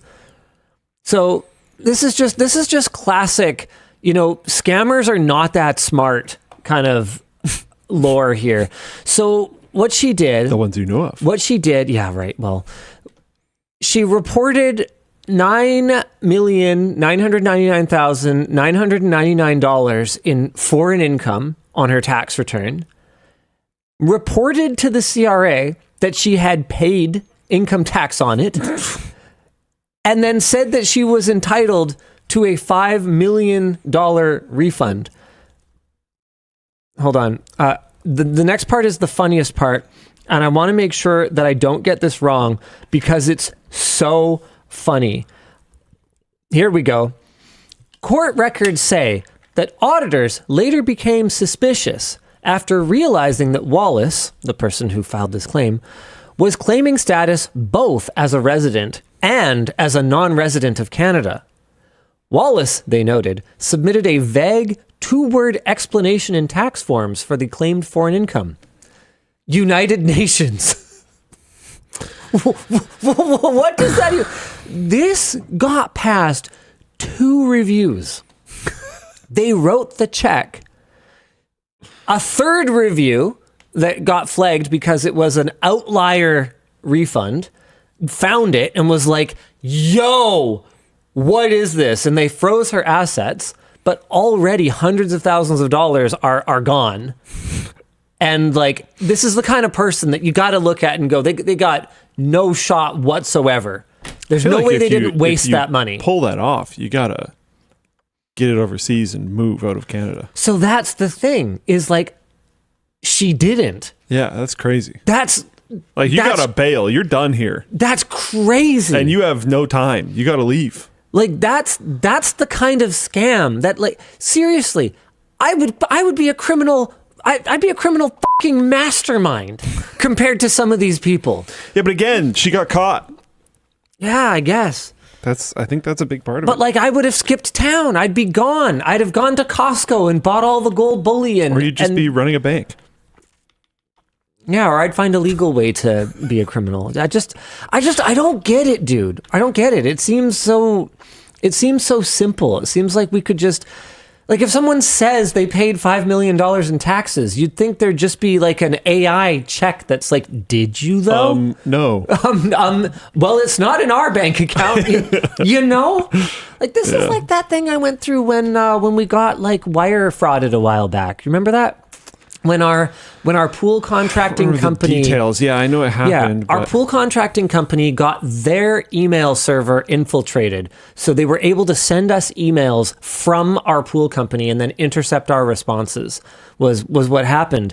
And then, so we wired money like from a bank to a bank within Canada. And then we did ultimately end up getting it back, but there was like a high risk that we weren't going to be able to. And I'm sitting here going, what is the bloody point of electronic fund movement if it can't be reversed, if it turns out that it was a fucking criminal? Like obviously fraud. And like how hard is it to go, hey, that was fraud, when the person shows up to take it out, just handcuff them. Like I must be missing something here, because I believe genuinely I also don't get it, so I feel like we're both missing something. Law enforcement probably for the most part, like, you know, tries pretty hard and stuff. I've met some very hardworking law enforcement people, but it just seems like sometimes it really is that simple as just, hey, you know that it was taken, you know, illegitimately, so just wait on the other side and go get them. Okay, so Willing Spy said, LOL at Linus, wait till you find out how credit card security works. There's a reason why Mythbusters couldn't do an episode on it. I know about that, but my understanding of that is that's why the, like, honestly, ability to get your money back from credit card fraud is so easy. It's because they know it's kind of crap, so they just cover you. Yeah, no, and then that's just part of what your, like, the 1.5% or 2% merchant fee covers is just... Yeah, like I had my card skimmed once, and I just had a call with the guy, and he was like, okay, let's go through your thing, and just basically point out all the ones that seem not legit, and I did, and he was like, yep, seems right, and just sent me all the money. Like, it was super easy because of that. So that's why this scenario is weird, is because that part isn't super easy. There's no insurance. So obviously fraud. Because every day on every transaction, you're paying for transaction insurance. Yeah. If you use, at least in North America, if you use a credit card. Please say no more. How it works here. I hear you, but like it doesn't matter. If someone wants to rip off credit cards, they can do internet research for roughly 5 seconds and figure out how to do it. Like it's us talking about it on the WAN Show is not going to move the needle. That's one of the reasons why it's like fully acceptable to make content about doing stuff like that, about security tools and whatnot on YouTube, on the internet, publishing books about it, doing whatever, is because like, oh no, I missed this. And it's better to educate people about how it's done so they can protect themselves than it is to... Noki just posted, Veritasium apparently made a video. This is their most recent video. On how you can make a payment with no upper ceiling and stole $10,000 from MKBHD. Yeah, dude, what's up? Veritasium's making a ton of like hacking content. Yeah, where did that come from? It's been doing really well. It's been great. It's just a surprising pivot, but yeah, 3.7 million views exposing a flaw in tap to pay. Yeah. I mean, good for Derek and the acquiring company. Like he seems to have found the way to divest of the channel that he founded without it completely losing its soul. Mm-hmm. And the acquiring company seems like they have a strong interest in being good stewards of the channel that they, I'm not sure what amount of it they acquired. So just take this for what it is. I was not involved in the deal in any way. But it seems like from the outside that it's going pretty good. Avian says the new host is hard to watch. I mean, part of it might just be not being used to them. I thought they were fine. Yeah. I do think it's probably not being used to them because I think they're fine. Yeah. Balrid says they've gotten the kind of deal that Linus refused, and now there's many writers doing many kinds of topics, and 9 out of 10 videos is like legit good. Yeah, that's cool. I mean, if we could find someone who was willing to do it the same way as that, I might consider it again, but it would have to be There were a lot of factors. There was the team as well. Like I was very worried that they would not only not be good stewards of the content, but they wouldn't be good stewards of the team. Yeah. And I'd have to see what the proposal would assure as far as all of that goes. We do have some more sponsors to talk about, though. If you're looking for a new gaming computer but don't know where to start, our sponsor, MSI, has a whole catalog, or should I say, codex of gaming computers for you to upgrade to. Each system comes out of the box ready for you to play the latest releases like Pragmata or Resident Evil Requiem. And that's because each system comes equipped with up to a 12th gen Intel Core i7 processor and MSI GeForce RTX 5060 Ti. They also include MSI's LED button, which gives you more customization options with over 60 different lighting effects. Just press and hold for Mystic Light software compatibility. And every system has RGB cooling, so you can keep your system temperatures low in style. And every computer is assembled in America with standardized components, making upgrades and adjustments easy. That's actually a pretty compelling selling point for a lot of folks. I'm a little surprised MSI is doing it that way, but kudos to them. So grab your own MSI Codex PC today by hitting up our link in the video description or checking out this QR code. The show is also brought to you by Square. There's a lot of things to juggle when you're running a business. Things like payment processing, inventory, your staff and schedules, and so much more. A lot of the time, the tools needed for these kinds of things don't always interface well with each other. One system for payments, another for payroll, and so on and so forth. Well, our sponsor Square offers a single connected system to handle it all. Whether you need to take payments in person or online, they can help, as well as tracking inventory automatically and getting analytics to see where you actually make your money. Square isn't just fast, it's smart, transparent, and built for the way people actually run their businesses. Because some people operate on the go, and others at a traditional POS, and hey, some people operate, at their work desk. They want to make it easy and transparent for you to get started. That's why they have no contracts, no hidden fees, and no complicated installation. If you're starting a business or running one that deserves better tools, Square helps you sell, manage, and grow without slowing down. And right now, you can get up to $200 off Square hardware at square.com/go/WAN. We have that right there. There it is. Look at that. And it's also linked down below. All right, we've got a couple more topics here. You've got 3 minutes. Oops. BYD is now upgrading some of its top-selling EVs with 5-minute flash charging. This is nuts. Absolutely nuts. This is going to be starting with the Yuan Plus. So it's sold as the Atto 3 outside of China, which was the 13th best-selling EV globally in 2025. And it first debuted in BYD's luxury models like the Yangwang U7 and the Denza Z9 GT.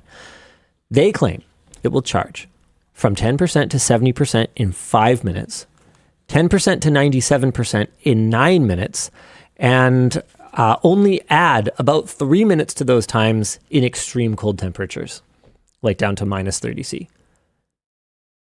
BYD has already built out over 5,000 of their 1.5 megawatt flash charging stations and is aiming for 20,000 by the end of the year in China, with a European rollout now underway as well. Dude, is this it? Is this the last obstacle to widespread EV adoption?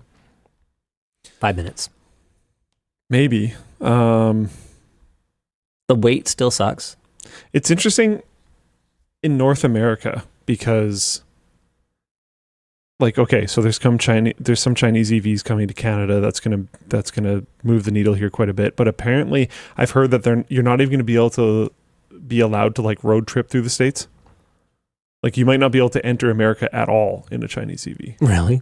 I've heard that might be a thing. There's no way that will last longer than the next 2.75 years, though. Let's be real. We'll see. They might still want to protect their automotive program, no matter who's in admin. I don't see how preventing someone from road tripping into the States will help American automotive manufacturing. I think their idea is you can't enter the States with them, so they can't be left there. If you drove down and then happened to fly back up or something, you just left your car there, and now there's a Chinese EV in China. You mean in the US, but yes. Yes. There's lots of Chinese EVs in China. Quite a few. Quite a few. I saw them. Saw them with my own eyes. Next topic, quick. Sure. Google will begin punishing sites for back button hijacking in June. I love this so awesome. much. Some sites will do it twice. Yeah. Like you'll go back and it'll just like go to some submenu thing and you'll go back again and it goes to some other thing. And you go back. I meant back. Yeah. Google is adding a back button hijacking to its spam policy starting June 15th. Sites that mess with your browser's back button, trapping you in loops, redirecting you to pages you never visited, or shoving ads and recommendations in the way when you try to leave, will face ranking penalties or manual spam actions. Whew. This should have been done ages ago. Yeah. Google is giving sites a 2-month heads up and notes that some of the worst offenders might not even know they're doing it, since the hijacking can come from third-party ad scripts or recommendation widgets baked into the site. That's brutal, actually. I don't care. Yeah, I don't care either. It needs to go away. Yep. And like, you're going to have to be responsible for the ad scripts and stuff that you put on your site. Yeah. It is what it is. Now, the next thing I want is a single close button on all mobile ads. Because I play Wordscapes with Yvonne like almost every night, I have had more exposure to mobile ads in the last like 3 to 6 months than the previous my entire life combined. And they are so annoying. My ad block works to a certain degree, to the point where I could tell you very few of the things I've ever even seen an ad for. Like I can't. I don't. So you're not actually running ad block. You mean your brain's auto? Yeah. Like I can't. I don't care what it is or know what it is. But what I do care is that like sometimes the exit is up here and sometimes it's over here, and sometimes you have to wait for a circle to complete, and other times you have to like go open it on the app store and then go back and then exit it. And there's this one really obnoxious one that the X never appears until you just like press somewhere on the screen. And it won't open the ad, but it will make the X appear. So you have to like press it and then X, and then it brings up another thing and then X again. And it's one X. I find like I mentioned I play the New York Times games. It's been a while, but I play them every once in a while. Sometimes by myself, usually with Emma. They have ads, right? They're going to have ads to do whatever. Yeah. But if you notice, you can make it perfectly go away. Nice. Solid. And it's just gone. Solid. No problem. I don't mind that at all. Solid. I think that's totally good. What's a little less good? This is the one exception to the good news WAN show this week. Major news outlets are blocking the Internet Archive.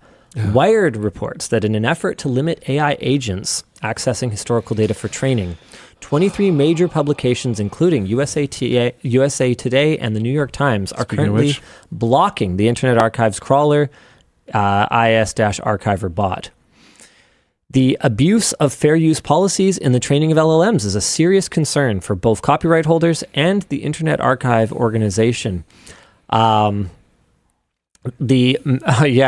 Hosting massive amounts of data, and for the Internet Archive organization, because hosting massive amounts of data has bandwidth costs associated with it due to LLM bots accessing it over and over and over and over and over and over again. Often in an incredibly inefficient way. Because they don't care. This is really bad news because the Internet Archive has only grown in importance as the world has increasingly abandoned print journalism, and the archives maintained by libraries and news organizations have fallen into disrepair. It used to be that you could go to your local library and pull up a microfiche of the newspaper of any given day in history, and you could go read it. Like you could go read the newspaper the day that you were born, for instance. This has gotten very difficult. In spite of pushback from copyright holders, courts have established that the archive's actions are legal and that creating a searchable index without making copies of the materials is impossible. But I can also understand why copyright holders are doing what they're doing, because just having AI agents trained on their stuff is also not good. Yeah. Wayback Machine director Mark Graham is reportedly in talks with several outlets so the Archiver's bot could gain access to the websites once more, but right now is an uncertain time for archiving important information that otherwise could just be lost. On that subject, rare bootleg concert recordings are coming to the Internet Archive. You don't have to go? I do. I just have to, I don't know, do a couple more topics. One more topic. Okay. Music superfan Aadam Jacobs has built a collection of more than 10,000 cassette tapes by attending and recording concerts since 1989. After Jacobs was featured in a documentary in 2023, the Internet Archive reached out, and now, once a month, a volunteer named Brian Emmerich picks up 10 to 20 boxes stuffed with tapes and transfers the analog recordings in real time to digital files that are sent to other volunteers to clean up, organize, and publish. So far, almost 2,500 tapes have been digitized and added to the Aadam Jacobs collection on the Internet Archive. The collection includes rarities like Nirvana performing in 1989, 2 years before Smells Like Teen Spirit was released as a single. Wow, that's cool. They recorded Smells Like Teen Spirit. Oh, that's so cool. Unreleased tracks by Tracy Chapman and previously unknown recordings of Sonic Youth, R.E.M., Fish, Liz Phair, Pavement, Neutral Milk Hotel, and a host of others. Huh. This is maybe a controversial take, but I have never really felt the need to record a concert. I thought you're not really supposed to, and I've actually come around to the idea of a concert being an experience for the moment and not something to be recorded. But maybe this is it kind of goes against my general stance as just like a data hoarder and everything should exist forever. But I don't know. Maybe I just grieved it already because there were really great experiences I had live that I was never able to recall again. And I just was like, okay, well, I guess that's just the nature of the beast. I think there's also certain things that you shouldn't be distracted by the camera. You should just experience. I also remember I went to Blink-182 had a concert in Vancouver, and my brother and I went. Yeah. And I remember I recorded it on my phone and sent it to a buddy because I thought he'd like it. And then a few days later, I went back and watched it and was like, why the would he like this? Yeah. Because I just sent him a really crappy recording of Blink-182 playing a song that he's heard before in a good recording. So, like, I don't know. I do think, like, I have heard live recordings, professional live recordings before of songs that I prefer the live recording of the song. I think also, like, as a piece of history to have some recordings from concerts from bands is cool. Do I think every single person in the audience needs to have their cell phone out recording? Aggressively, no. Yeah. Just enjoy the darn concert. When you know there's 40,000 other freaking phones in the audience out, maybe you don't need your individual POV and could have someone who's 1 foot to the side of you that's going to be posted on the internet anyways and just use theirs and enjoy it yourself. Part of the experience to me too is like I wish the performers could be themselves a little bit more and not have to be worried about everything from the concert just immediately being published. Like Sure. One of the funniest concert experiences I ever had was with Michael Bublé of all people. He did an outdoor performance in Vancouver must be about 20 years ago now. And Yvonne and I attended it. We just like kind of randomly got tickets for it. I think my aunt might have gotten them for us or something. I don't know. Anyway, the point was we went. Neither of us were huge Michael Bublé fans, but we had a really great time. And one of the funniest moments was when he like was interacting with the crowd that was like right up next to the stage. And this, I couldn't see her because I was like way back, but presumably young lady, like, passed him like a note, and he made like an offhand joke. He was like, "You're like 12. You're a little young," and everyone like laughs because that was, not. I guess that was pre-Epstein files when we could kind of go like, yeah, a famous person saying no to that was common at that time, and just like the idea that he might say anything other than no was funny, and it was like hilarious, and he just like burned her in front of like 10,000 people. I don't know if you can get away with that anymore. Well, bad. Yeah. All right. Time for After Dark. What do you got for us, Mr. Dan? Sure. Let me just push some buttons here. Okay. And yeah, I've got a couple for you today. Sure. I really need to like make this one single button. That would make my life easier. There we go. Hey, WAN hosters. Linus, any update on the GPD WIN 5 review? Also, did the WAN design backpack sell well enough for a restock? Keep up the great work. Love your products and the work y'all do. I don't know if I'm ultimately going to end up doing a review of it, but I do end up talking a little bit more about my experience with it in the upcoming short circuit for the 1X player Apex. That's a competing Strix Halo handheld, and both of them have their own unique selling points. Both are very expensive. This one actually can be configured with liquid cooling. Is that US? Which is pretty... Oh, yeah, of course. Which is pretty wild. Liquid cool. I mean, the people who have it apparently love it, but... is that 2 reviews? Oh, no, 9 or something? It's a pretty wild little device, and I talk a little bit more about the WIN 5 and my experience daily driving it in there. As for the WAN backpack, I don't know if we're restocking it. You might just have to send in a message to customer care to ask about that. Hello from the UK. My Android Auto seems very sensitive to cable quality. Hoping this cable is the solution. Have you had much feedback on the type of problems the TrueSpec cables have solved? Actually, yeah, there's been a ton of feedback about them. If you look at the reviews on the site, some of them, I think people are actually wrong in misunderstanding like what a cable does. But there are also a lot of them where people do seem to know what they're talking about. And is there like some that says their audio sounds better or something? There's some stuff like that. Which, look, if it makes you happy, then I guess whatever. I'm glad you're happy, but that's not really how it works. Digital signal. But there are people that are like, oh yeah, no, like I was getting transfer issues with my high-speed external storage, and now it's consistently faster, or the more robust build quality is making it so that when my Roomba runs over it, it's less likely to, get destroyed. Like, people are really enjoying this product. So I'm glad they are. We had a small restock earlier this week. They're like almost all gone now. If you want to get a TrueSpec cable, you are going to need to sign up for a notification. Like, if you do not click this button, you are not going to get one for a while. Our manufacturer increased their capacity just for us to make more of these cables. It is still not even close to enough. There's A to C's. Yeah, there's short ones. There's a few short A to C's and a really long A to C, and all the ones in the middle are sold out. Yeah. For you, Luke, what's your go-to? Oh, wait, can you do Luke's after?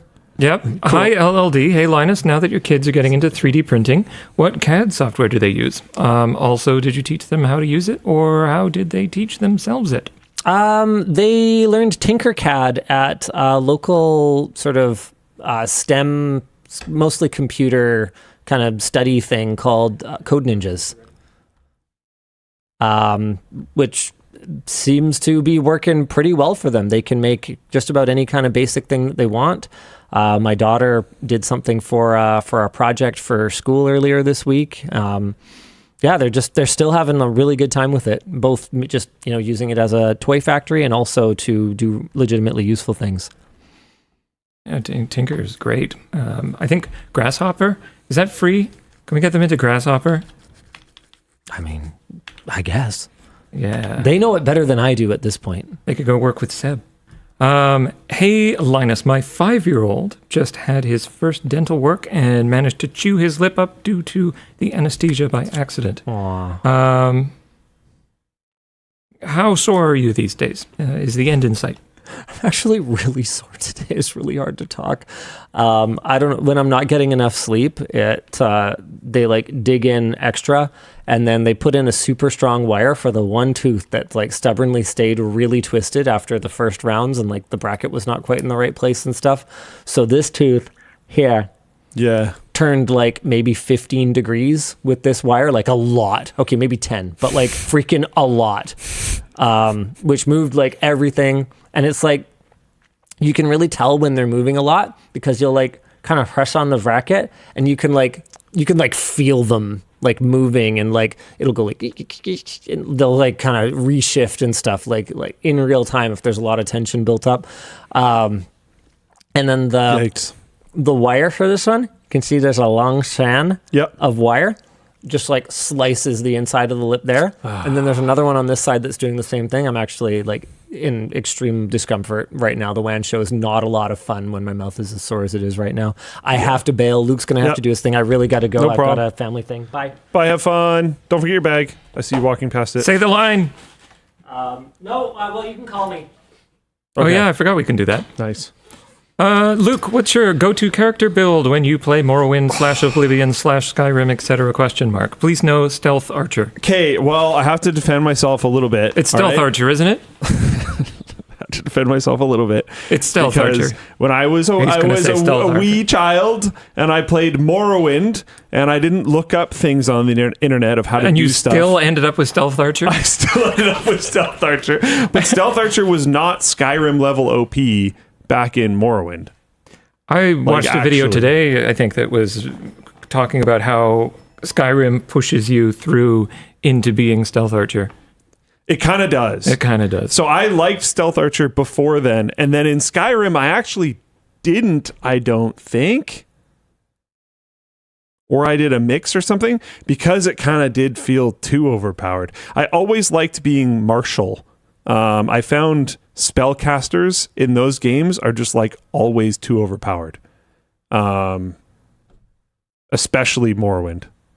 Spellcasting in Morrowind, you're just a god. Like it. Especially if you start getting into enchanting in Morrowind, like I remember one of my characters I made, I think it was a ring, and I called it the God Ring, because if you just used the like activatable ability on the ring, everything just died. So I would be like, oh, I can't get past this quest. I'll go grab that and put it on and just win the game. So I found it more engaging to work with like block or parry mechanics. I generally like having a shield because I feel like fighting with the shield is like kind of more fun. But yeah, I was always more into martial stuff. I liked the archery in Morrowind because Morrowind doesn't play around. If you end up in a too high level area, it's just too high level and they'll just wreck you. But it's also Morrowind. So there might be a way around it. And the AI is really dumb. So like I wanted to like, you know, kill everything in an entire city because I was 14 and that's sick. But the guards and stuff are way too tough for me. So I just brought an incredible amount of arrows and stood on like this weird part of a building that they couldn't get to and just shot them for like an incredible amount of time until I killed every single guard in the entire city and then got all their super high value loot and stuff. So I liked archery and stuff early on, but always focused on martial builds. I'm planning on doing a thing. I was kind of dabbling with it a little bit in the Oblivion remake, but I'm going to wait until the fan remake mod version called Skyblivion comes out, and then I'm going to actually try to do it because I'm much more interested in Skyblivion than just the official Blizzard remake. But I'm going to do a thing where, you know how in the game you pick a class, you pick what sign you were born under, you do all that kind of stuff. I'm going to pick warrior for every single option because you can pick the warrior class, you can pick the warrior sign, you can pick the warrior whatever. So I'm going to do as many selections as I can as just warrior, and then the only magic that I'll use is restoration magic. And I'm going to see if I can beat the game while kill on sighting anything that ever casts a spell that isn't restoration magic. That's great. If you use any school of magic other than restoration, I will have to cleanse you from the earth, and I'll see if it's literally possible at all. Are you doing? I don't know. You're doing it with like punching or sword or I can't remember. Sword and everything. It's all good. Yeah, I'm a holy knight, and if I see you casting a darn spell that isn't restoration magic, I gotta put you down. I told you about my punches and drugs Skyrim build character. Yeah, that's surprisingly possible in Skyrim because Skyrim has some really That's good. why it's possible. It's also super broken. It's just like high level bracers, and then you just punch dragons to death. It's like that's It's high level bracers you get in like Riften or something, right? Oh yeah, How do I remember this? You just sit there and you just make bracers, and then you just punch everybody to death. Yeah. Because you're unarmed and your bracers are really good. Crafting in those games are always a mess. Oh yeah, Blizzard remake? Oh sure, Bethesda remake. That's my stealth archer. I can't not to do that. Sure. Yeah, there's fun ways to play the game. I even think stealth archer can be fun. It's just fun one time. I think what happens is people want to play something different, and then they just accidentally... It's like crabs. Everything evolves into a crab. Everything also evolves into a stealth archer. Yeah, pretty much. Like you usually have it as a fallback. It's just because it's so overpowered. I always wish actual stealth was like a little bit more viable in those games, so you could be like a dagger build that was more, viable, I guess. But yeah, usually I end up being some form of martial, either like a two-handed weapon or one-handed weapon and a shield, or just both. Yeah, I think that's it. I guess we can call them. Yeah, hold on a second. Let's see. All right, we're trying. You like my D-Brands game? Yeah, hello. Oh, hello, you got to sign us off. Oh yeah, before I do, we got to figure out the details around the WAN Show channel. I think we may not be able to have the transition be as long as we had originally intended because there's just like duplicate VODs. I think we might have to accelerate this. So just throwing that out there. Make sure you're subscribed to the WAN Show channel because we may have to stop streaming on the LTT channel sooner rather than later. We'll see you again next week. Same bad time, but on a different channel. Oh, next week. Wow. Okay. All right. Bye. Okay. See ya.